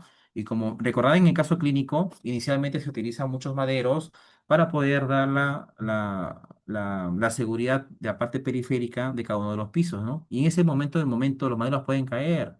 Claro, a veces utilizan algún tipo de mallas, esas verdecitas que están en la periferia de los pisos, obviamente con el objetivo de dar sostenimiento frente a una caída de alguno de los objetos, ¿no? Pero puede pasar también que exista la brecha y ese madero cayó, ¿no? ¿A qué altura? No se olvide que el trabajador te va a decir, doctora, licenciada, me cayó una roca, me estaba haciendo el desquinche, de repente estaba perforando, estaba haciendo labores de perforación y era ayudante perforista, y justo en el momento de la actividad cayó una roca, yo estaba dentro de socavón, en mi cabeza, ¿no? Tú puedes decir, "Uy, caramba, ya lo mató el paciente, pero está hablándome ahorita mismo, ¿no? Entonces, dice, ¿cuáles son las dimensiones de esa roca? Metro, medio metro, 30 centímetros, de repente 20 centímetros. ¿Cuál fue la altura a la cual se ha caído? Ha caído de, bueno, en el simulado caso, ¿no? Que tengas un interior de mina de 3 metros de altura, que es muy complicado, normalmente son de 2 metros, 2 metros y medio, ¿no? ¿No? Te dicen, no, tú era justo estaba yo, o licenciada está en un frente donde, bueno, ya la altura, porque es una altura irregular, ¿no? Era ya de unos 2 metros 10 más o menos, ¿no? ¿Y cuál es tu altura? Yo mido 1,80 m, ¿ah? La diferencia, tú ya vas viendo un poco la intensidad de la lesión que pudo haber tenido este pacientito en momento, ¿no? ¿Cuál es la zona del cuerpo afectada? Ojo, y les comento por un caso muy particular que tuve. Te duele la espalda, te cayó en la espalda, te cayó en el cuello, te cayó en la parte lumbar, en la cabeza. Justo hace unos días tuvo un caso clínico, te lo evacuaron para una clínica donde tenían su seguro acá en la ciudad de Trujillo, ¿no? El proyecto era en Virú. Entonces, el pacientito, en el relato del SCTR, ¿no? En el relato de la ocurrencia del accidente, comentaba que la lesión, toda ella se había originado en el hombro derecho, ¿no? Le había caído una varilla metálica, ¿no? ¿No? En el hombro derecho, ¿no? Y bueno, ese fue el motivo de la visita a la clínica, ¿no? Lo estaba viendo otro colega, ¿no? Luego de que ya pasaron unos 2 meses, en el día a día y el pacientito empezó a relatar que el dolor lo tenía a nivel de la espalda, en la zona dorsolumbar, ¿no? Bueno, por ahí me buscaron, eh, discutí el caso, lo analicé y evidentemente la idea fue que cuando se revisó la mecánica del trauma, o sea, el relato de la incidencia del accidente de trabajo, no había una relación entre el dolor dorsolumbar con el golpe o el trauma que había pasado al pacientito en el hombro derecho, ¿no? Y finalmente cuando se le hizo un estudio de imagen, había unas lesiones antiguas, así fueron denominadas por el médico radiólogo, ¿no? Que serían lesiones no recientes, ¿no? Porque muchas veces, aunque no lo creas, el paciente, por más de que sea, entre comillas, el más colaborador, el más amigable, dice, bueno, la clínica, perdón, la empresa me está pagando este accidente, que obviamente está en todo su derecho, pero no significa que en el momento del momento voy a decir, uy, bueno, hay que recordar que tengo una lesión acá también. Justo yo iniciado en el proyecto hace un mes y 2 meses atrás estuve en una empresa no formal, me cayó algo y bueno, no tengo recursos, no me hice ver, pero ahora hay que aprovechar que me revise también la espalda, ¿no? Entonces, hay que ver nosotros cómo hacemos esa vigilancia adecuada, ¿no? Y la honestidad del paciente y ver que la empresa cumpla con lo que amerite en la jornada de trabajo de las actividades asignadas al trabajador del proyecto y no lesiones antiguas, ¿no? Porque para eso tiene su seguro de salud, el trabajador, ¿no? O en su defecto tenga su EPS, ¿no? ¿Qué sintió el paciente? ¿Ha sentido dolor, ardor? ¿No sintió nada? ¿Sintió que se humedecía la zona anatómica? De repente había un sangrado, ¿no? ¿Y qué hice o qué debo hacer, ¿no? ¿Qué hizo usted, de repente, compañero de trabajo? Si lo vio su amigo de su frente de labores que le pasó a ello. Usted lo tocó, lo movió, ¿no? Porque a veces por la desesperación, a veces queremos jalarlo al paciente que esté desmayado y terminamos lesionándolo más, ¿no? Pues luego tú te dices, no entiendo, con la mecánica del trauma no debió haber pasado este diagnóstico 2. Pero cuando te relata el compañero, dice, no, señorita, no, licenciada, yo lo cogí a mi paciente, a mi amigo, como está desmayado, y lo deslicé. Pues finalmente tú terminaste haciendo una segunda lesión sobre la primera post-accidente, ¿no? Entonces la comunicación es muy importante, ¿no? Acá vemos una imagen inicial, ¿no? Un pequeño video, un video corto, bastante atentos, solamente los primeros minutos, ¿no? Quiero que miren a los tres compañeros que simulan ser brigadistas, ¿no? Aparentemente el IS que está con uniforme crema y con una gorra, ¿no? Se posiciona en la cabeza del compañero, ¿no? Está fin del inmovilizador cervical, ¿no? El collarín, ¿no? Y las otras compañeras se encuentran visualizando al paciente. Yo quiero tenerme ahí en esos primeros segundos. A ver, Milagros Aranda, ¿estás con nosotros? Milagros.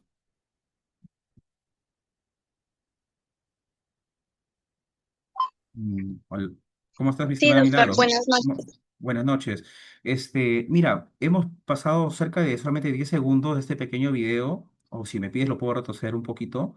Mi objetivo es que tú puedes encontrar como datos positivos en la comunicación de los tres brigadistas o qué datos negativos estamos encontrando. No sé si quieres, de repente lo retrocedo nuevamente para estar atentos a estos primeros eh, 30 ¿Lo segundos, ¿te podría parece? retroceder, por favor, doctor? Sí, sí, claro que sí. Muy bien. Prepara. Uno, dos, tres. Muy bien. De las dos señoritas de blanco y el compañero de crema, ¿ya? Quiero que los mires. Muy atenta, por favor.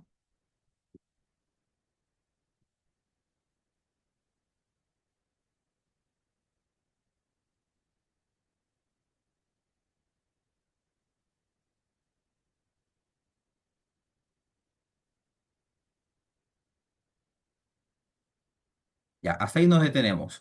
¿Qué datos positivos o buenos me puedes comentar, ¿no? O sea, cosas, accionarios adecuados y qué accionarios no adecuados o falta de accionar has encontrado tú en esta imagen o en este corto video de 30 segundos, ¿no? La idea es poder ver en lo que es, doctor, hay que recordar, a ver, usted me habló de comunicación, el líder, ¿no? De los brigadistas, el hecho de tener la camilla, el botiquín de primeros auxilios, lo que es la examinación del paciente de cabeza a pies, ¿no? Y darlas sobre todo las órdenes, ¿no? O sea, para ese caso clínico, cómo ordenar a mi equipo, ¿no? ¿Qué cosas buenas hemos encontrado y qué cosas no tan buenas hemos encontrado en estos primeros 30 segundos de video, estimada Milagros? Tal vez la falta de comunicación, doctor, porque se ve que el que más está, se puede decir, al lado del paciente es la persona que está de crema, ¿no? Ellos están simplemente sujetando lo que es, ay, La camilla rígida. ajá, en la camilla, entonces es como que esperan a que él solo haga todo el trabajo prácticamente. Si bien es cierto, por el otro lado están tratando de ubicar bien la camilla, pero más no tal vez interactúan más. Correcto, excelente, excelente. Mira, no te olvides que, mira, si ahorita revisamos, excelente respuesta, excelente respuesta. Han pasado 30 segundos de aparentemente el accionar de esta brigada, ¿ya? Si yo me doy cuenta, como tú misma lo has mencionado, el líder, ¿no? Se pone a evaluar al paciente, observa, ¿no? Toca un poco la parte del pecho, ¿no? ¿No? Y se decide, de lo que estaba al lado izquierdo del accidentado, decide posicionarse en la cabecera del accidentado. Pero vayamos a las compañeras, ¿no? Las compañeras que estaban de camisa blanca tenían la camilla rígida, ¿no? Y empiezan a visualizar, o durante estos 30, 40 segundos iniciales, ojo, 40 segundos iniciales, solamente han estado visualizando lo que el líder está realizando. No ha habido ningún momento en que el líder las ha visto a las compañeras a un lenguaje visual, no ha habido una orden manual, de repente posiciónate acá, ponte a la derecha del paciente, vente a la izquierda. No vio ninguna indicación tampoco aparentemente verbal, ¿no? Todos están con mascarillas, ¿no? Pero si hubiese habido una indicación verbal, ya las compañeras, las chicas hubiesen accionado de una forma diferente, ¿no? Nos damos cuenta que estos 40 segundos han sido claves y no se han optimizado de una forma adecuada. ¿Qué pudieron haber estado haciendo las compañeras, por ejemplo, ¿no? Yo diría, uno, si es que el compañero, el líder, ya ha examinado pecho, tórax, posiblemente está viendo si es que hay una expansión torácica, si el paciente respira, ¿no? De repente ha puesto las manos en el pecho para ver si hay una percepción, ¿no? O en el cuello de algún tipo de latido, latido carotídeo, posiblemente, ¿no? O el paciente quizás vagamente le está hablando al líder, ¿no? No lo sabemos, de que no puede movilizarse. De repente le está diciendo, no me puedo mover. Y el líder dice, muévete, te mueves, no puedo moverme, ¿no? Entonces, posiblemente está pensando en un trauma de cabeza. Hasta ahí no hay problema. Pero ¿qué pasaría con la cadera? ¿Qué pasa de repente con los huesos de las manos? ¿Qué pasa con los miembros inferiores, con el muslo? ¿Cómo están las posiciones anatómicas de los miembros inferiores? ¿Hay un sangrado? ¿Había una palpación en cada uno de los segmentos anatómicos? De repente hay una fractura expuesta, ¿no? Posiblemente, si es que en el momento del examen manual estoy detectando que está un poquito húmedo, caramba, si mi botiquín de primeros auxilios tengo mi tijera o lo corto, posiblemente hay un sangrado, de repente la femoral se ha cortado, ¿no? Y el paciente tiene minutos o segundos para poder contener a través de una compresión, ¿no? Y detener el sangrado o la hemorragia, ¿no? ¿Qué pasaría? Tengo una ambulancia donde aparentemente no visualizo que hay un piloto. Ojo, no hay un piloto. ¿Qué quiere decir? Entonces que uno de estos tres brigadistas también hace labores de piloto de la emergencia, ¿no? Si con los tres brigadistas será suficiente poder subir al paciente en la parte trasera de la ambulancia, todos son tres. Con tres, ¿alguna vez ustedes han visto una evacuación con tres brigadistas, ¿no? ¿Qué pudimos haber hecho de más? Posiblemente estamos viendo que es un estacionamiento donde puede ser que haya compactadoras de basura, esos camioncitos, ¿verdad? Esos recolectores, o de repente es una maquinaria pesada, ¿no? No logro visualizarlo bien, posiblemente sean volquetes. Entonces yo podría haber estado como brigadista entrenado gritando, ¿no? Auxilio, socorro, ¿no? Con el hecho de que puedan venir quizás, doctor, pero si en el momento del llamado no necesariamente van a ir brigadistas o gente capacitada, pero al menos vienen personas que me pueden dar el soporte mínimo. Por ejemplo, en el momento de levantar al paciente, si son personas varones, te pueden apoyar por la parte física, con la contextura corporal que tienen los compañeros varones, ¿no? O de repente alguno de ellos ya está limitando el ingreso de la maquinaria, ¿no? Maquinaria de transporte, ¿no? De repente estoy en una zona de estacionamiento, en una zona rígida, ¿no? O sea, pudo haberse hecho algo más. Veo ahí que hay un balón, no sé si es un balón de gas, que está color rojito, ¿no? Tengo que eliminar toda aquella situación que desencadene un riesgo mayor a la escena de trabajo, ¿verdad? A la escena de riesgo, a la escena del accidentado, ¿no? ¿No? No se olviden que primero es zona segura, eso lo conocemos siempre, ¿no? Entonces, hay cositas que más pudo haber estado haciendo el equipo de los brigadistas, o de repente que estuviera tomando la presión arterial, viendo quizás el pulso, cuánto pulso tiene, o es un pulso filiforme, apenas perceptible, ¿no? Entonces, hay que darnos cuenta que muchos de los videos que podamos haber revisado en internet, en YouTube, ¿no? No significa que necesariamente es un accionar correcto. Entonces, todos ustedes, tras las sesiones y los conversatorios, yo llamo más conversatorios que tenemos del día a día, la idea es que ustedes sepan y tengan ese criterio de discutir y mejorar. Ustedes mismos mejorar. Hoy dice mi entrenamiento de la forma A, muy bien, yo mismo evalúo, me faltó esto, ya, la próxima sesión lo mejoro, ¿no? Muy bien, Milagros, excelente participación. Seguimos viendo los segundos posteriores, a ver cómo sigue respondiendo los brigadistas, ¿no? O el equipo completo, mejor dicho, porque también es responsabilidad del líder. Ojo, la responsabilidad del líder es organizar al equipo de los brigadistas, ¿no? Sigue tocando tórax, ¿no? Y las señoritas ya después de cerca de 50 segundos empiezan a palpar. ¿Te das cuenta? Las caderas, ¿no? El muslo izquierdo, muslo derecho. La otra compañera del fondo todavía está detenida, ojo. El brigadista líder está viendo abdomen, ¿no? La señorita de la derecha rodillas, ¿no? Recién se está viendo miembros superiores, brazo, antebrazo, ¿no? Miembros inferiores, lo que son la pierna izquierda, pierna luego pierna derecha, ¿no? Brazo derecho, antebrazo derecho.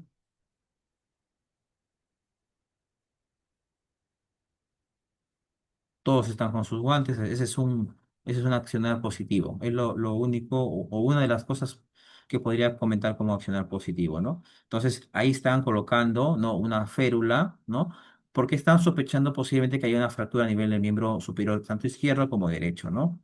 Postura de la socorrista. La postura del líder es correcta, no se olviden. Mira cómo posiciona, ¿no? Miren cómo está la posición de las manos, ¿no?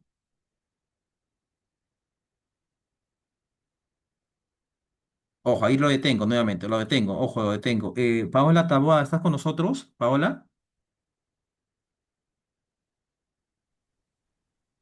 Hola Paola, ¿cómo Sí, estás? Muy buenas noches. bueno, Ahí, justo en ese segundo, Paola. Mire, acá lo que se te venga a la mente, la idea acá no hay respuesta incorrecta.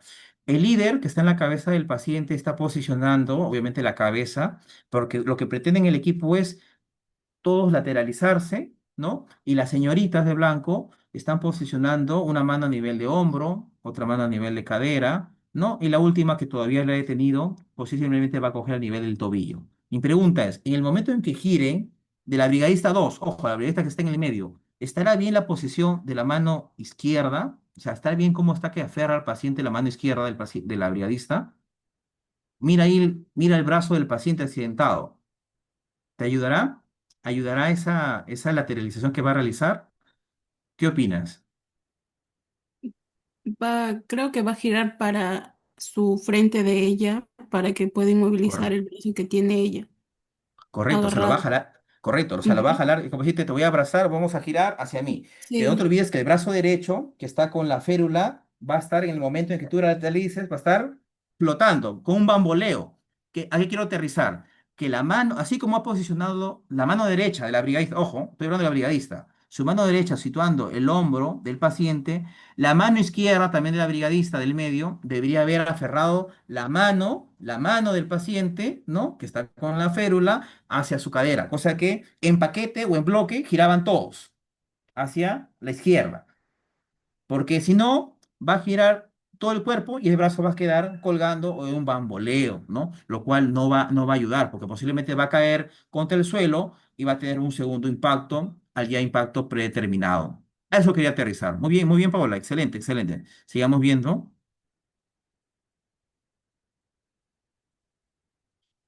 Allí la última brigadista es la que decidió ya sujetar, voy a retroceder un poquito, es la que decidió sujetar, en esa imagen está detenida, recién el brazo derecho, pero lo pudo haber hecho con bastante sutileza y cuidado la brigadista del medio. No sabíamos lo que iba a pasar más adelante, ¿verdad? Muy bien, seguimos. Uno, dos, tres, gira. Pregunta, ¿quién va a meter ahí la camilla rígida? Lisbeth Noemí, ¿estás conectada con nosotros?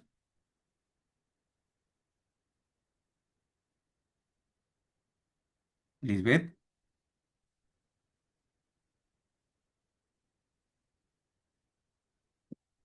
Muy bien, como conversaba al inicio, por más de que de repente el equipo de brigadistas, porque tú puedes tener todo, tengo un proyecto, estoy trabajando en una empresa inmobiliaria y es una partida de solamente 60 personas en planilla, ¿no? Y bueno, entre los brigadistas que he tenido o he podido conseguir, tengo tres nada más o tengo dos. Entonces, por más de que sean pocos, no significa que va a fracasar la labor del primer equipo de respuesta, ¿no? Si tengo a estos tres brigadistas que ya hicieron todo lo posible, el momento en que yo ya tenga la concepción de que al paciente lo voy a trasladar en una camilla rígida, yo ya voy llamando, gritando, auxilio, auxilio, socorro, por favor, necesito apoyo, y va a haber gente en esa labor de trabajo, ese frente de trabajo que van a venir y colocarán la camilla rígida, ¿no? Tras indicaciones tuyas. Porque ahí lo que no va a poder pasar es que una de las chicas, o de repente el líder, detenga la cabeza, no va a tener la cabeza, se va, va a impactar en el suelo, o pues con mayor complicación si es que estás sospechando en una fractura, ¿no? De la cadena cervical y lo dejas caer, wow, ¿no? Sabemos lo que va a suceder, ¿no? Entonces, hay que recordar que podemos pedir ayuda del resto de los equipos de trabajo o personal que estén en el día a día, ¿no? Está la camilla rígida, ¿no? Mágicamente apareció, ¿no? Se lo posiciona al paciente, no se olviden cómo, no hay que dejar de sujetar la cabecita del paciente, ¿no? Las amarras que van a nivel del mentón, ¿no? Y otras que van a nivel de la región frontal de la cabeza del paciente, ¿no? No vayamos a estar pasando encima del paciente, ¿no? A veces uno dice, no, salto encima, cruzo encima, no, un resbalón o algo, puedes impactar en el paciente o terminas generando un segundo o tercer daño adicional, ¿no? Como el spider, ¿no? La posicionamiento a nivel del pecho, cadera y a nivel de los tobillos, ¿no?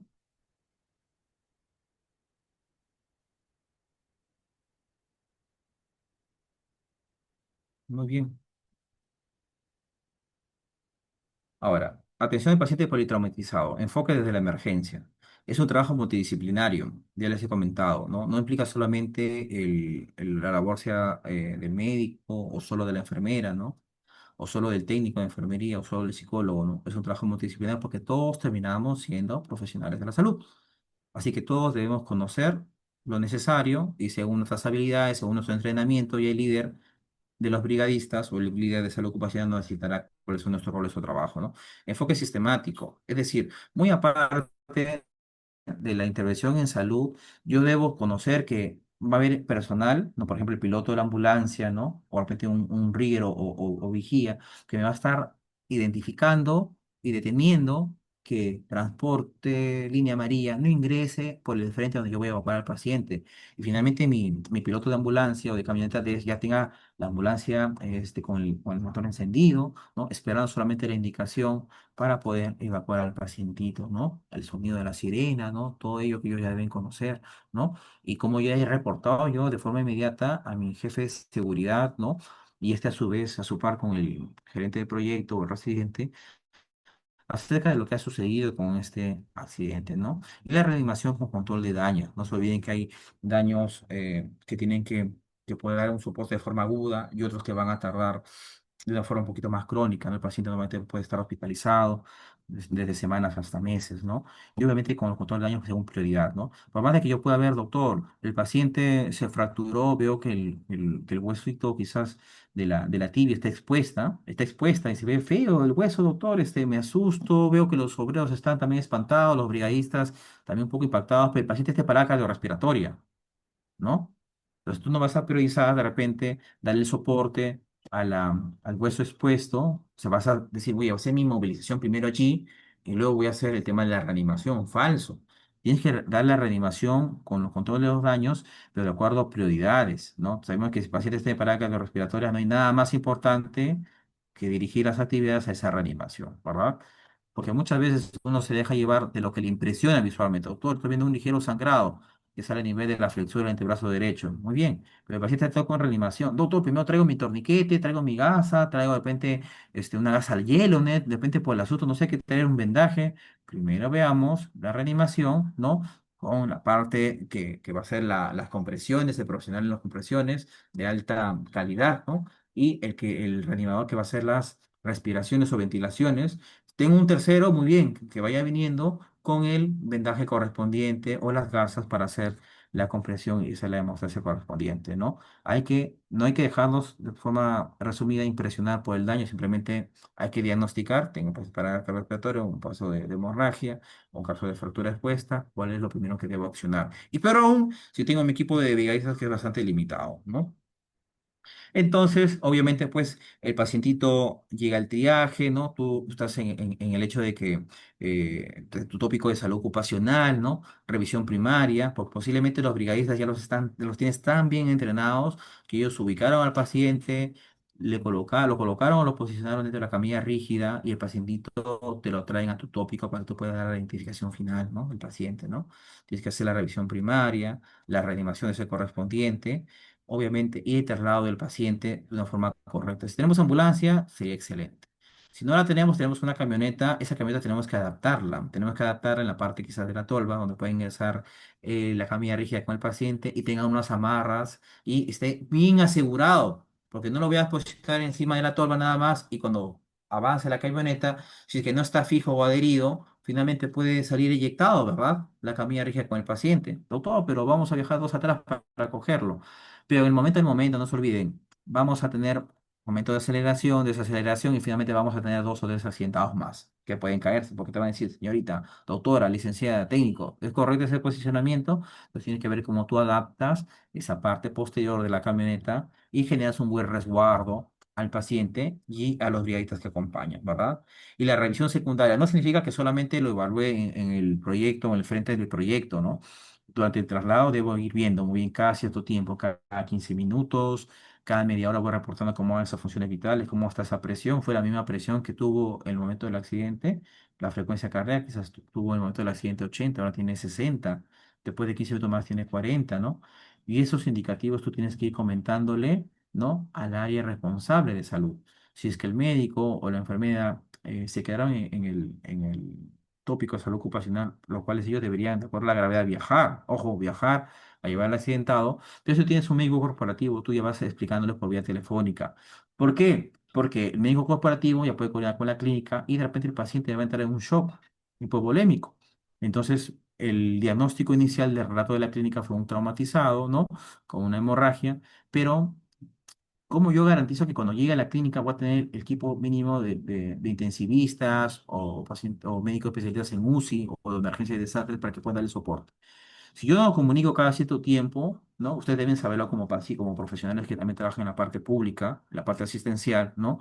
Que tenemos que ir relatando, ¿no? Cómo va la evolución de mi paciente. Hoy ya recobró la conciencia. Si recobró la conciencia, y obviamente antes no pudiste tú recabar la información mínima del momento del accidente, utiliza ese momento, ese espacio clave. ¿Qué pasó, señor? ¿Qué estuvo haciendo?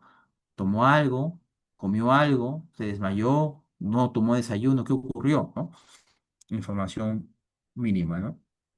En la fase prehospitalaria ya lo hemos conversado. Y en la fase hospitalaria planificar los requerimientos según tipo de trauma, ¿no? Ustedes tienen que estar allí, conversando tanto con el equipo de enfermería, ser ahí sus vedores que se dé la labor prestacional asistencial de forma adecuada, con los médicos, discutir, doctor, ¿qué examen está considerando? Muy bien. ¿Tienen esa especialidad acá? De repente dicen, sí, le vamos a sacar el estudio de imagen, pero no tengo médico radiólogo, ¿no?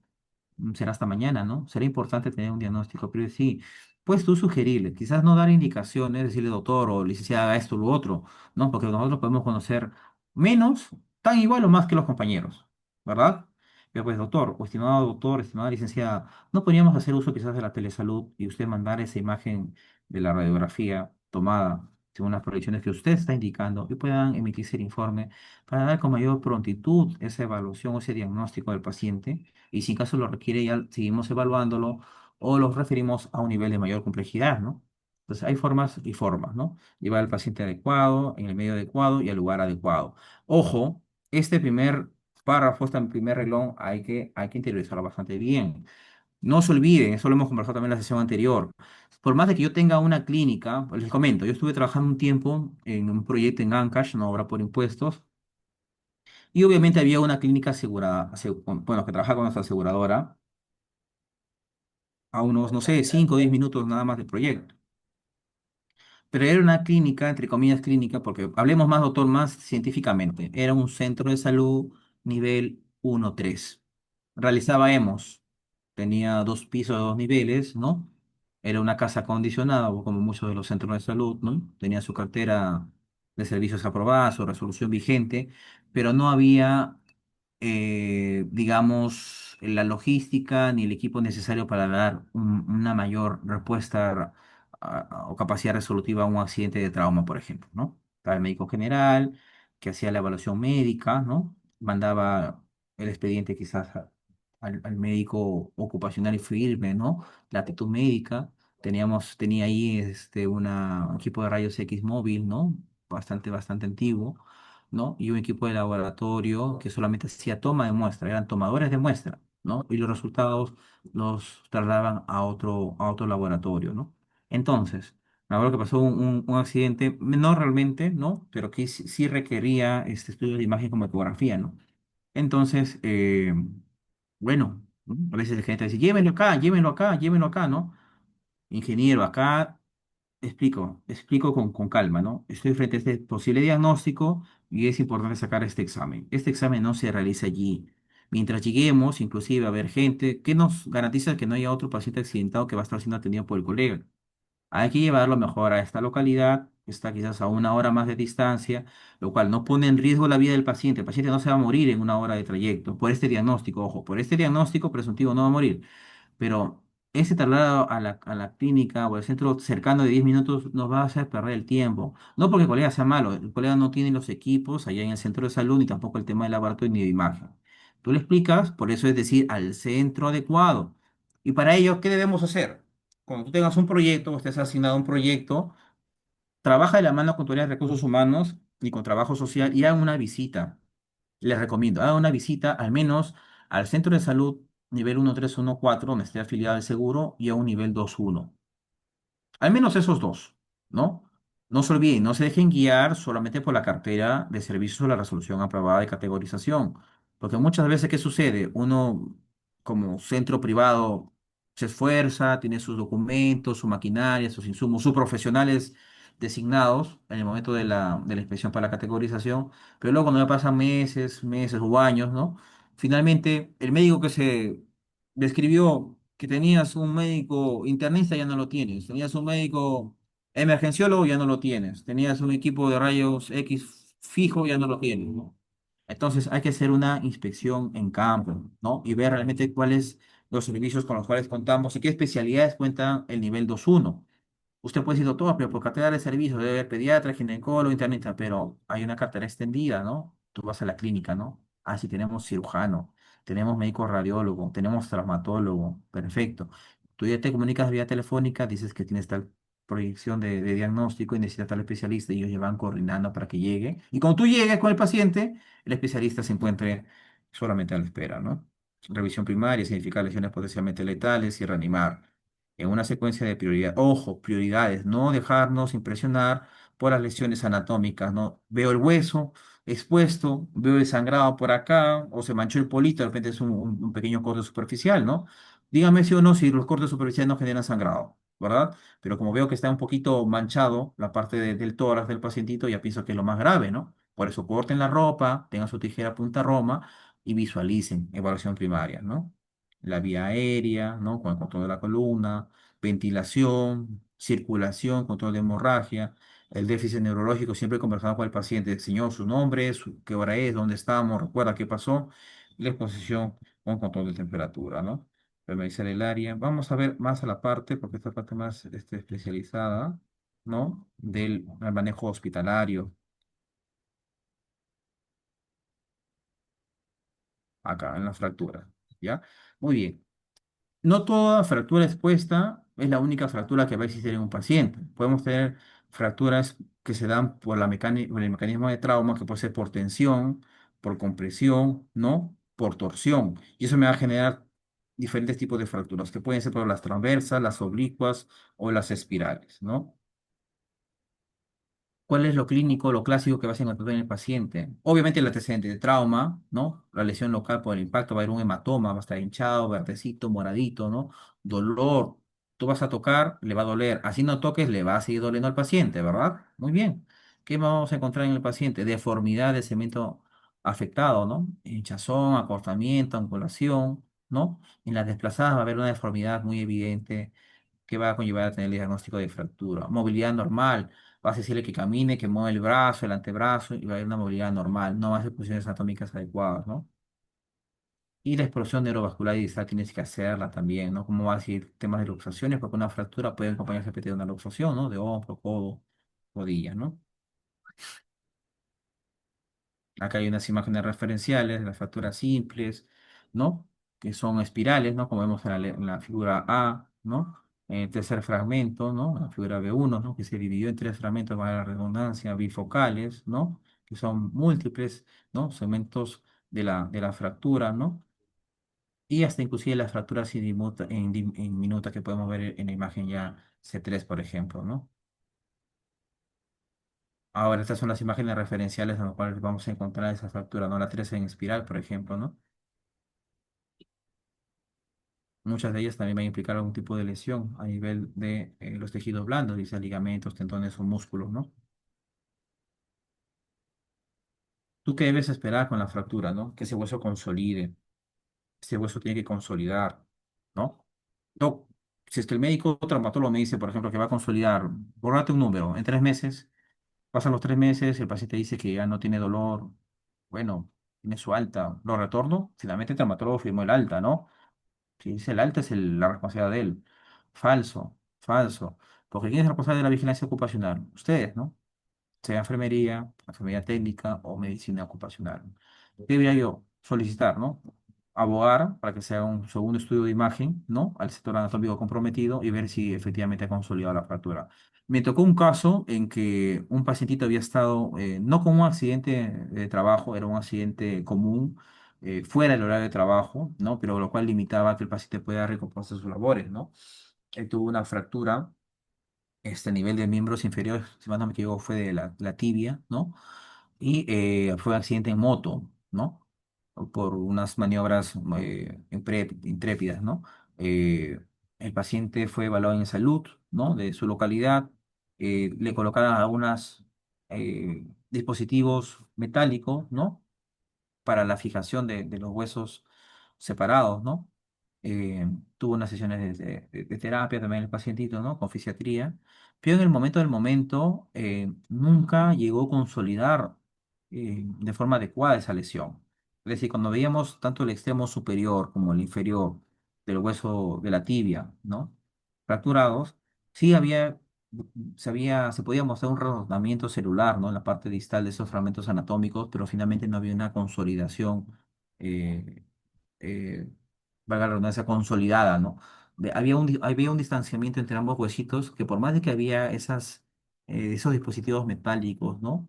Tipo grapas que aseguraba quizás la fijación de los huesos, el paciente le limitaba la movilidad. Es decir, cuando él caminaba todavía con esa lateralización hacia el sector anatómico comprometido. Y finalmente el trabajador realizaba labores en el interior de mina de manipulación manual de cargas, ¿no? Era ayudante, era peón, cargaba peso, se agachaba, se inclinaba, se lateralizaba, ¿no? Palaneaba, ¿no? Entonces, finalmente, el pacientito, pues, con ese tipo de lesiones implicaba que no iba a tener una recuperación adecuada del trabajo, ¿no? Me acuerdo que el paciente, tras hablar con él y con su médico, ¿no? Porque el médico le había colocado fractura consolidada, alta médica con una fractura consolidada, ¿no? Lesión consolidada. Pero bueno, se habló con el paciente para que compartan el número telefónico del médico traumatólogo. Creo que lo había visto muy aparte de salud también, lo había operado de forma particular. Y hablé con el colega, ¿no? Que el colega, bueno, usted es especialista, yo no voy a hacer más que usted, pero por favor, en el momento del diagnóstico coloque lo que se está objetivando en la placa, ¿no? Que le solicité que le sacaran al paciente, ¿no? No puede colocar que está consolidada si cuando vemos no figura, ¿no? Entonces, efectivamente, tuvo que hacer el acto correctivo, ¿no? Porque muchas veces el trabajador va a decir, cuando se va a la parte privada, médico, ayúdeme, es para trabajar rapidito, por acá, por allá, fírmeme ya mi alta, ¿no? Ya quiero volver, quiero empezar a ganar, ¿no? O peor aún, si es amigo del paciente, puede colocarle diagnósticos que no van de la mano con, o que no fueron de la mano con ayuda complementaria, ¿no? Como también pasó un caso de un paciente que había sido observado por una hipoacusia neurosensorial severa, ¿no? Donde pasó con interconsulta con el otorrino y el otorrino le llena su hoja de interconsulta y lo coloca hipoacusia neurosensorial moderada y no le adjunta el estudio de audiometría. Pregunta, ¿es posible que yo pueda como especialista dar un diagnóstico de hipoacusia neurosensorial moderada, ¿no? Sin adjuntar o sin haberle realizado, porque uno dice, ah, doctor, me olvidé de adjuntarlo, sin haberle realizado el estudio de audiometría? Nos tenemos que llegar a ese nivel de poder discutir, pero de una forma profesional, ojo, no una discusión conflictiva, ¿no? Una discusión profesional que finalmente los médicos terminen este, haciendo los diagnósticos o los exámenes complementarios que ameriten, ¿no? Ahora, dentro de las férulas podemos usar las férulas neumáticas, sobre todo como son casi transparentes, nos pueden servir, muy aparte de que son fáciles de utilizar en pacientitos que puedan tener un atrapamiento, ¿no? O hayan tenido un atrapamiento por un tipo de macizo rocoso, ¿no? Un golpe traumático dentro del interior de mina, ¿no? Y que estoy con la sospecha de que esa lesión poco a poco puede ir sangrando, puedo colocarle esta férula neumática porque me sirve también para la visualización del mismo, ¿no? Ahora, si tengo una fractura, una lesión, ¿no? De menor nivel, ¿no? Menor nivel, ¿no? Fractura no expuesta, ¿no? Y están en los miembros superiores, por ejemplo, puedo usar una férula de madera con esas, acolchonada con algodón, ¿no? Se puede utilizar tal cual como las imágenes inferiores, ¿no? O en su defecto, si tengo un pacientito de repente, como en la imagen del video, ¿no? Que tiene una fractura quizás múltiple en diferentes partes anatómicas, tanto del brazo como del antebrazo, puedo utilizar la férula que se vio en el video, que también es bastante amigable en el momento de la utilización, porque es solamente pasar las agarraderas que tienen esas gomitas, esos adhesivos, así como la cinta del Spider, ¿no? Acá están algunas características de las maderas, ¿no? Fáciles de colocar y remover, reutilizables, ¿no? Acolchonadas con recubrimiento plástico, ¿no? Acá está también parte del modelo, ¿no? De las variantes de las células, que pueden ser de madera, metal, ¿no? Cartón, plástico, ¿no? Son diferentes materiales con los cuales se utilizan esas férulas, ¿no? Ahora, si en caso yo no tengo una férula en mi kit de emergencia, de botiquín de primeros auxilios en mi estación de emergencia, puedo utilizar algún retazo de madera, algún dispositivo de metálico quizás, ¿no? La idea es poder fijar esa extremidad lesionada y utilizar como agarradera la extremidad no lesionada, como se ve acá en la imagen, ¿no? Posiblemente acá el miembro inferior izquierdo haya sido lesionado y el derecho es el que va a darle soporte al pacientito, ¿no? Hay que manejar el dolor, no se olviden. Acá estamos hablando quizás mucho de que podamos inmovilizar al paciente, hacer la evacuación, pero si estamos hablando de un trauma, al paciente hay que darle el tratamiento analgésico que pueda permitirle tener esa calma y pueda relatarnos con mayor precisión qué fue lo que ocurrió, ¿no? Podemos aplicar diclofenaco, exametasona, ofenadrina, ¿no? Ketorolaco, ¿no? Cualquiera de los medicamentos analgésicos que tengamos dentro de nuestro tópico de primeros auxilios, ¿no? No hay contraindicaciones absolutas para el uso de férulas, perdón, ¿no? Y las técnicas de inmovilización en primeros auxilios, como hemos visto, ¿no? Maniobra frente a mentón, que es una de ellas, la distracción mandibular, ¿no? ¿No? Que es la que usualmente podríamos utilizar en la sospecha de una fractura a nivel de huesos de la espina cervical, ¿verdad? Collarín cervical, inversión de cabeza, ¿no? Como hemos visto en el video. Bien, otra de las temáticas que vamos a ver en para combinar el día de hoy es el manejo de primeros auxilios, algo bastante básico y rápido. Hay que recordar que el año pasado, eh, a finales, si no me equivoco, noviembre, diciembre, por ahí aprox, hubo algunas pequeñas data de autorización en los manejos de casos de presión arterial, ¿no? Pacientes cerebrovasculares y obviamente pacientes con sospecha de parada, ¿no? Por la AJA. Vamos a lo más preciso. Este corto video, a ver, vamos a ver. Bien, en este corto video vemos al reanimador que está haciendo las compresiones, ¿no? A un ritmo fijo, ¿no? Está rítmico, mejor dicho, pero vemos que la flexión de los antebrazos no es la adecuada, ¿no? Si hacemos un dibujo acá, vemos que no están totalmente horizontalizados los brazos, no están rectos los brazos, ¿no? Debemos tenerlos rectos en el momento de hacer las compresiones, rectos, ambos, derecha e izquierda. Entonces, hay una pequeña observación en el video, ¿no? Sigamos. Muy bien, se pone una mano y la mano dominante encima de ella, ¿no? Se estrecha, en forma estrecha y se empieza a hacer las compresiones, ¿verdad? A nivel de una línea imaginaria entre ambas mamilas, ¿no? Y una línea sagital que pase por el hueso externo, ¿no? Ahí lo vemos que es bastante pasivo, esas compresiones, ¿no? Las de abajo, ojo, están muy pasivas, hay que aumentar el ritmo, la frecuencia, mejor dicho, ¿no? Debe ser de 100 a 120 compresiones por minuto y al menos una profundidad de 5 centímetros o de 2,5 pulgadas, ¿verdad? En un adulto, paciente adulto, no se olviden, ¿no?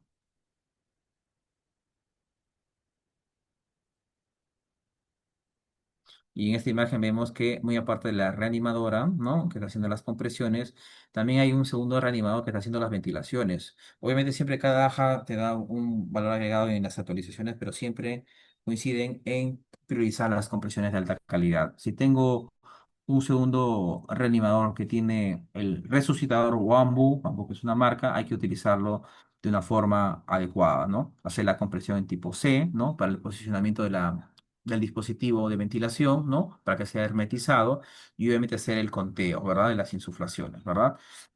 Después de las 30 compresiones, hacemos las dos insuflaciones, eso ya lo conocemos, ¿verdad? Y puede estar acompañado, por ejemplo, de oxígeno con oxígenos de, digamos, a 3 litros, por ejemplo, 5 litros por minuto, ¿no? Viva un no no cere. Yo quiero dejar esta frase porque lo primero es no hacer daño, ¿no? Si hay algunas técnicas o maniobras que desconocemos, hay que terminar de revisar, dar una lectura un poco más profunda y evitar generar un mayor daño a nuestro paciente.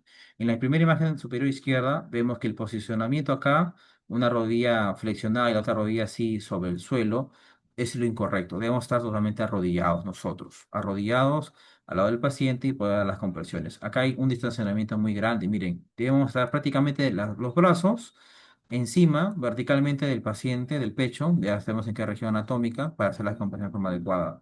Y con nuestros implementos de seguridad. Acá no está con su lente de seguridad el compañero, ¿verdad? Segunda imagen, vemos acá que hay un trabajador, un colaborador, que está con una flexura, está flexionando el torso, ¿no?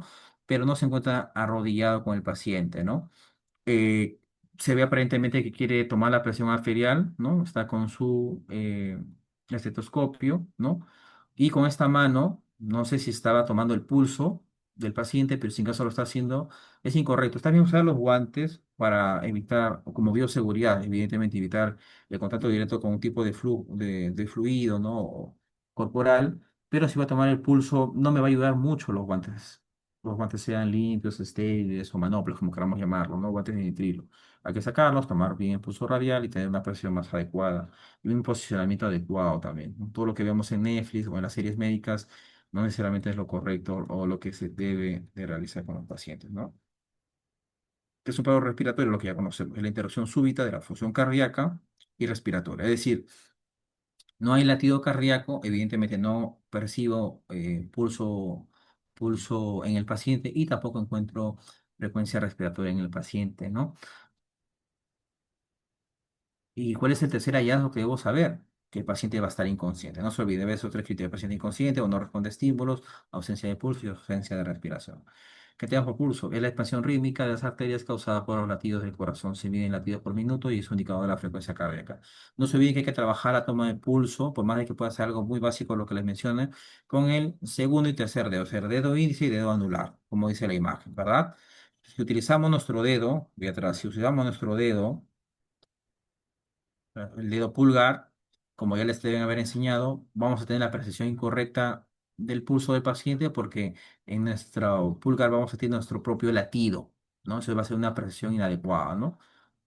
Hay que tener un poquito de paciencia, hacer una compresión adecuada, porque en pacientes obesos va a ser un poco más complicado poder encontrarlo, ¿no? Si no lo encuentro de forma radial, ¿qué otro pulso puedo ir? Al pulso, por ejemplo, carotidio, ¿verdad? Muy bien. Borramos esta imagen, continuamos. Que vamos a encontrar fuerza, ritmo y cantidad de latidos. Es decir, tú con tu equipo capacitado, preparado y entrenado, tiene que ver, ¿hubo fuerza o es un pulso débil, filiforme? ¿Buen ritmo o es arrítmico? ¿Hubo latidos? ¿Cuántos por minuto o no los hubo, no? Acá es una imagen referencial de cómo podemos tomar el pulso carotidio, ¿verdad? Nuevamente con los dos dedos de la mano, el índice y el dedo anular, ¿no? Dedo medio, mejor dicho, ¿no? Muy bien, la respiración, proceso fisiológico fundamental que permite el intercambio de gases, oxígeno y dióxido de carbono entre el cuerpo y el medio ambiente. ¿Qué debemos ver, doctor? No sé, estoy nervioso, nerviosa, no sé si el paciente respira o no respira, ¿no? Lo básico, ver que el pecho se insufla, ¿no? Que el pecho se expanda, perdón, ¿no? Es un indicativo de que está respirando, ventilando. O si yo tengo mis dispositivos, mi EPP de seguridad, mis lentes, ¿no? Los acerco a la región nasal, ¿no? Y de la boca del pacientito. Y si se llegan a empañar, yo estaría pensando que el paciente sí está exhalando, ¿verdad? Que está respirando, ¿no? Hay algunas técnicas bastante básicas que se pueden utilizar en el momento del momento, ¿no? Retirar el EPP pues, del paciente para que pueda tener una visualización más adecuada, ¿no? Frecuencia en un minuto, si es rítmico o arrítmico, ruidos agregados, identificación, qué hallazgos visuales puedo manejar, ¿no? En el paciente. Primero yo, EPP, no te olvides, usa tu EPP de seguridad, hora y control. ¿A qué hora estoy evaluando? Tengo mi primera evaluación primaria en el paciente. Y el tercer requisito que debo evaluar en mi paciente es el estado de conciencia. El estado de conciencia es la capacidad de una persona de ser consciente de sí misma. Es decir, señor, ¿quién es? Orientado en tiempo, espacio y persona. Quizás a un grado de mayor complejidad, si estamos hablando solamente con brigadistas de salud, ¿no? De profesionales de la salud, podríamos ver cómo está su escala de goma de Glasgow.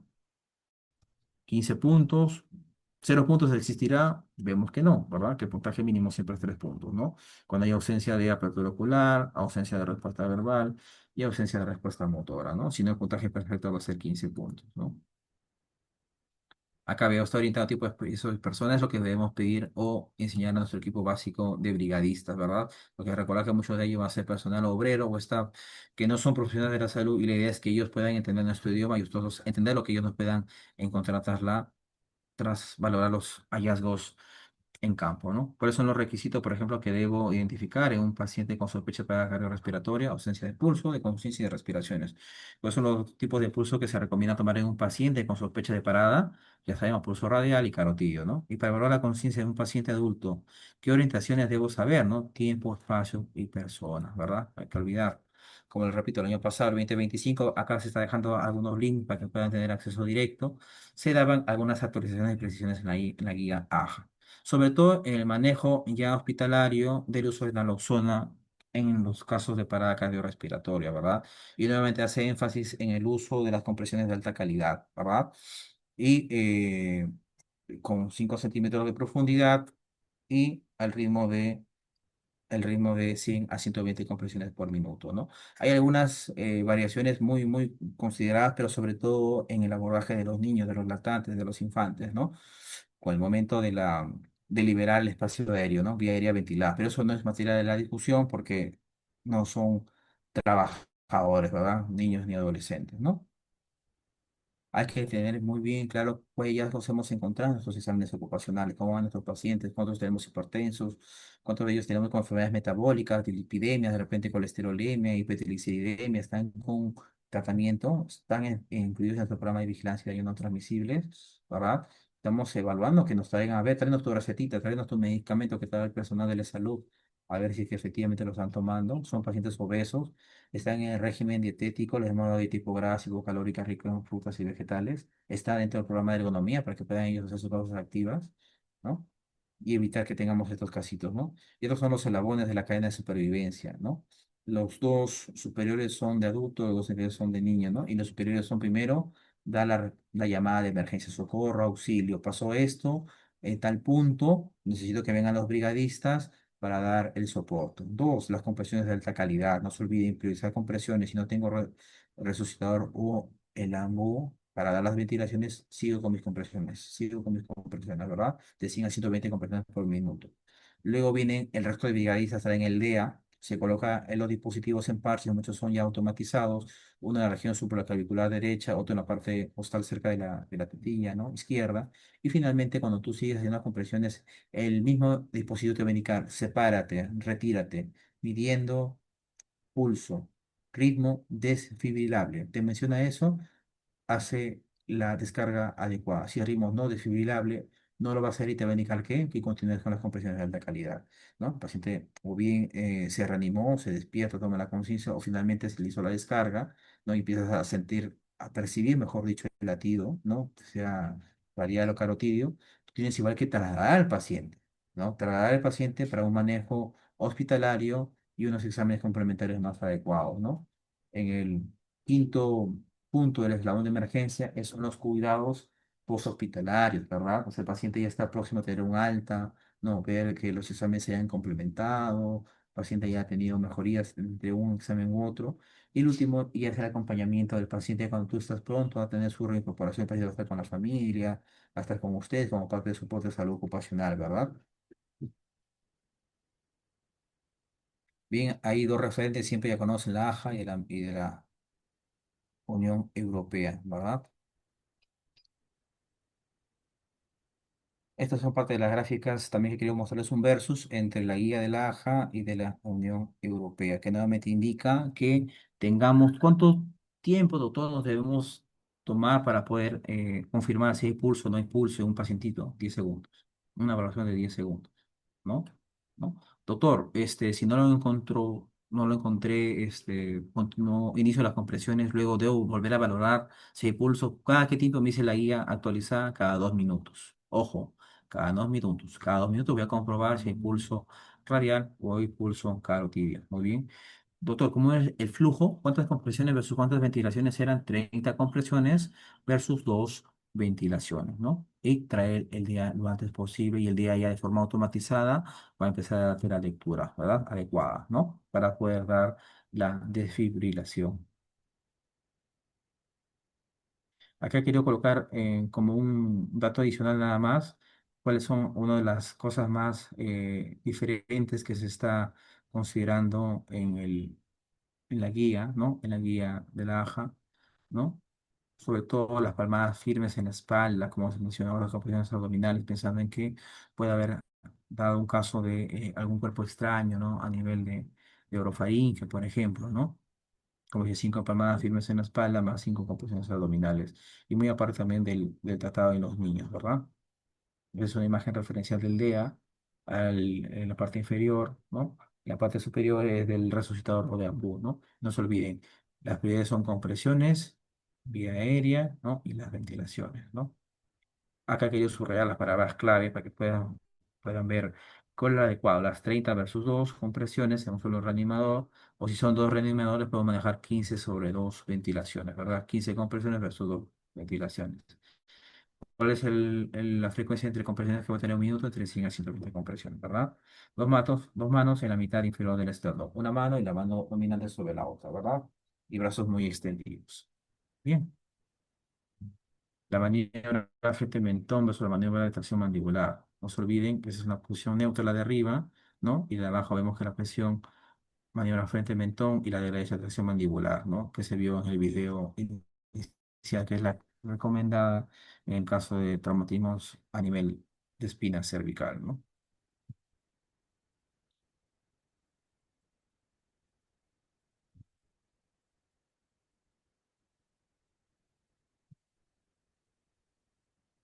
Muy bien, esto solamente es una parte de referencia, ya lo podrán ver el video con más detenimiento para no agotarlos, ¿no? Y solamente para terminar, ¿no? En estos últimos puntos, la coordinación con servicios de emergencia externos. Externos, nos vamos a limitar pensando en que estamos situados en un proyecto, en una obra, en una empresa donde damos salud ocupacional, ¿no? No implica acá que tengo que referir de salud, al MINSA, ¿no? Pensando que es una situación de accidente de trabajo, ¿no?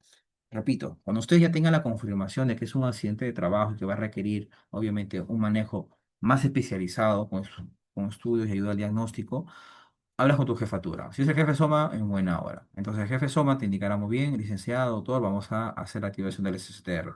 No te olvides que cada clínica ya tiene condicionado con qué sello se va a autorizar la activación del SSTR. Una cosa es que tú lo puedas llenar todo el descriptivo de la hoja, pero finalmente el sello te puede estar autorizado por el jefe de seguridad. El sello lo tiene que dar de repente el gerente general de la obra, o el residente, o el administrador. De repente hay dos personas autorizadas y hay que verificar ello. Voy a viajar solamente con una hojita de SSTR, falso.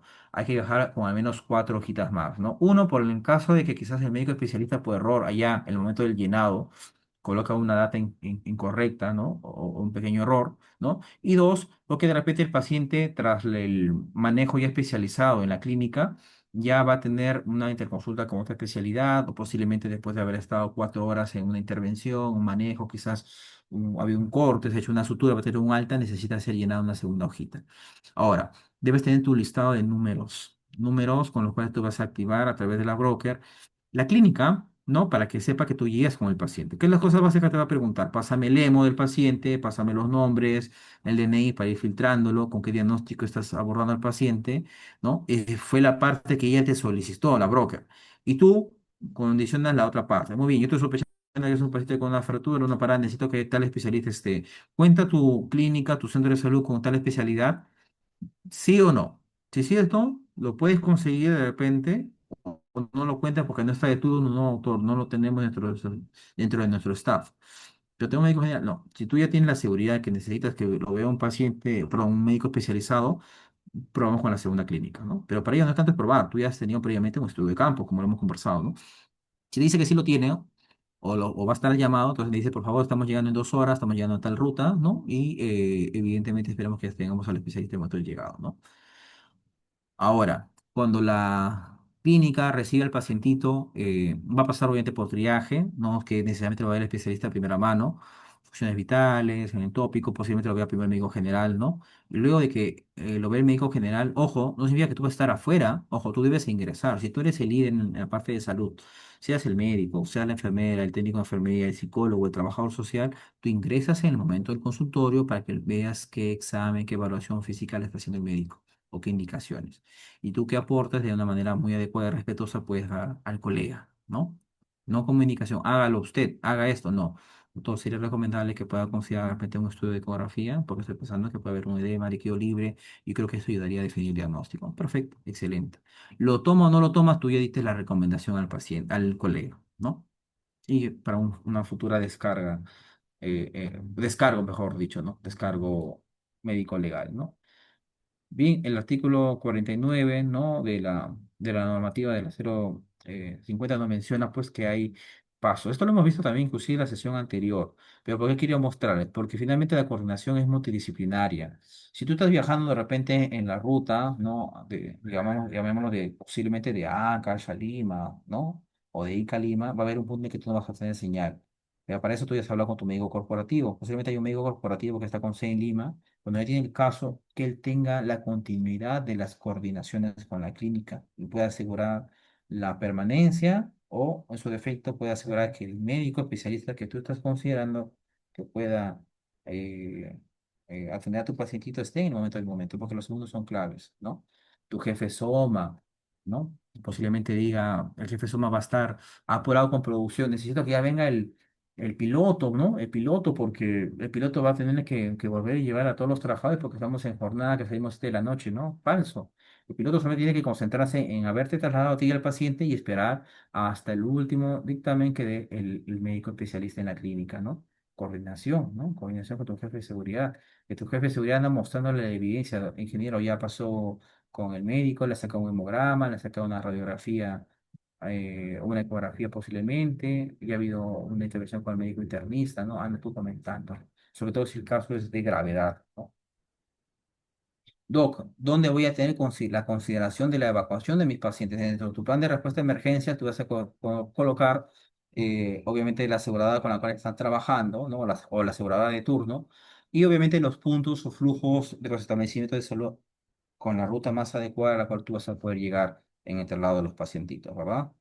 Este es un formato referencial que también está en la 050-2013 3CTR, para que puedan ver cómo se hace el registro de accidentes de trabajo. La primera parte, la data nominal de la empresa, RUC, razón social, domicilio fiscal, tipo de actividad económica y número de trabajadores que contiene la empresa, ¿no? Después, más abajo, datos ya del accidentado, área de trabajo, puesto de trabajo, antigüedad en el puesto, ¿no? Turno, tipo de contrato, ¿no? Horas de trabajo realizado, la fecha y hora exacta del accidente. El dato de lo mismo y la descripción de la medida correctiva, ¿no? Con los nombres de los responsables, ¿no? No te olvides la sede estratégica georreferenciada, que hay una disposición, por ejemplo, una imagen referencial para que tú sepas en qué puntos, por ejemplo, puedes contar con los centros de salud que están autorizados a tu centro de labores, ¿no? A la empresa donde estás haciendo vigilancia.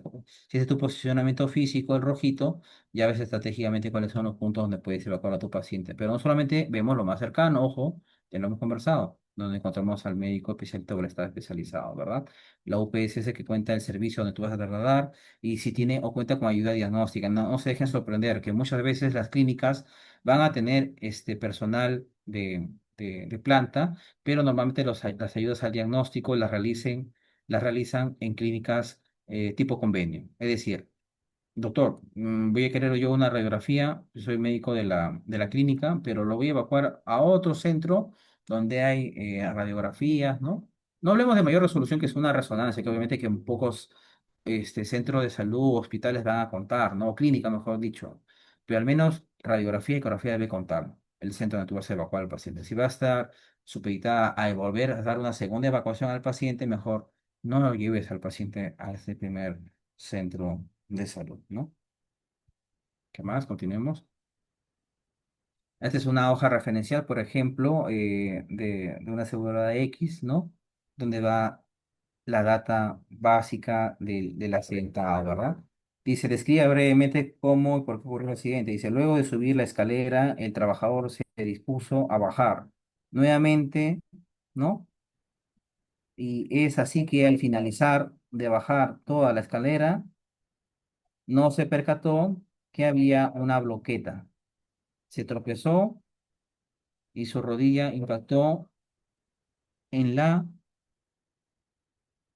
en la fila de concreto, ¿no? Ya, ojo, no se olviden que el relato del accidente, la descripción del accidente, no es que lo llene el trabajador, ojo. Doctor, yo recuerdo que había momentos en que mi jefe Soma le hace llenar al pacientito accidentado un relato como declaración jurada de lo que ha ocurrido. Claro, está bien, eso no está mal, porque es una descripción para saber, oye, me está diciendo que te duele o producto del accidente ha sido tu rodilla, para que después no se confunden y luego digo, oh no, también el hombro, o también la espalda, o también la cabeza. Pero el momento del descriptivo, en este formato, tiene que ser bien enriquecido, bien específico, pero llenado por ustedes, los especialistas en salud, medicina, enfermería, psicología, trabajo social, ¿no? Y que sea claro, porque si te dice, luego de subir la escalera, el trabajador se dispuso a bajar. O sea, no entiendo, ¿por qué digo que subió la escalera y luego dijo que dispuso a bajar? Nuevamente, que fue la segunda bajada, tercera bajada, que es así que al finalizar de bajar toda la escalera, no se percató que había una bloqueta. Muy bien, no se percató porque la bloqueta tenía que estar allí, no tuvo su lente de seguridad, sus lentes de correctores de repente, ¿no? Que hacía la bloqueta allí, ¿no? Y al tropezar dice que su rodilla impactó en una parte de concreto. Ya. Finalmente, en este caso que me compartió una amistad, eh, decían que la rodilla había impactado en la bloqueta de concreto. O sea, finalmente no se tropezó el paciente. O sea, generó confusión en el versus lo que decía el documento versus lo que se relató al médico en la clínica aseguradora, ¿no? Entonces hay que tener mucho cuidado en el descriptivo y poder mejorarlo las veces que sean necesarios, ¿no? Hay que colocar un diagnóstico posible de desgarro de los meniscos de la rodilla izquierda, ¿no? Y de neuropatía por traumatismo, ¿no? Alta. Alta al culminar el descanso médico. Ojo, ojo, ya sin seguir mucho los datos del colega, ¿no? No se olviden que es usual que ustedes pueden encontrar alto al culminar el descanso médico. ¿Qué pasaría si al final, o al finalizar el descanso médico, el último día, tú lo ves al paciente que sigue mal, ¿no? Doctor, no se me ha dicho que no va a recuperarse a un 100%, claro. Digamos que siente que se recupera un 40 o 50%. Tú tienes que asegurar que hay una segunda cita. O sea, el día último del descanso médico tiene que volverlo a ver el médico. Porque de repente lo vi ahorita yo como especialista, depende de traumatología, le doy descanso de 20 días y en 20 días no lo he vuelto a ver, no voy a decir que automáticamente va a tener un alta, ¿no? Tienes que volver a generar una segunda cita con el médico especialista. Doc, pero si saca una segunda cita, de repente el médico le va a dar una semana más, mejor que le dé una semana más y que tenga la seguridad de esa recuperación del paciente, a que podamos decir, oye, le di el alta, ¿no? Y evidentemente, posiblemente el paciente lo reincorporas sin la seguridad adecuada y termina teniendo una lesión mayor post ingreso, ¿verdad? No se olvide que debemos preguntar al coordinar mi referencia a la distancia, si el servicio está saturado o se encuentra liberado, no se olviden, ¿no?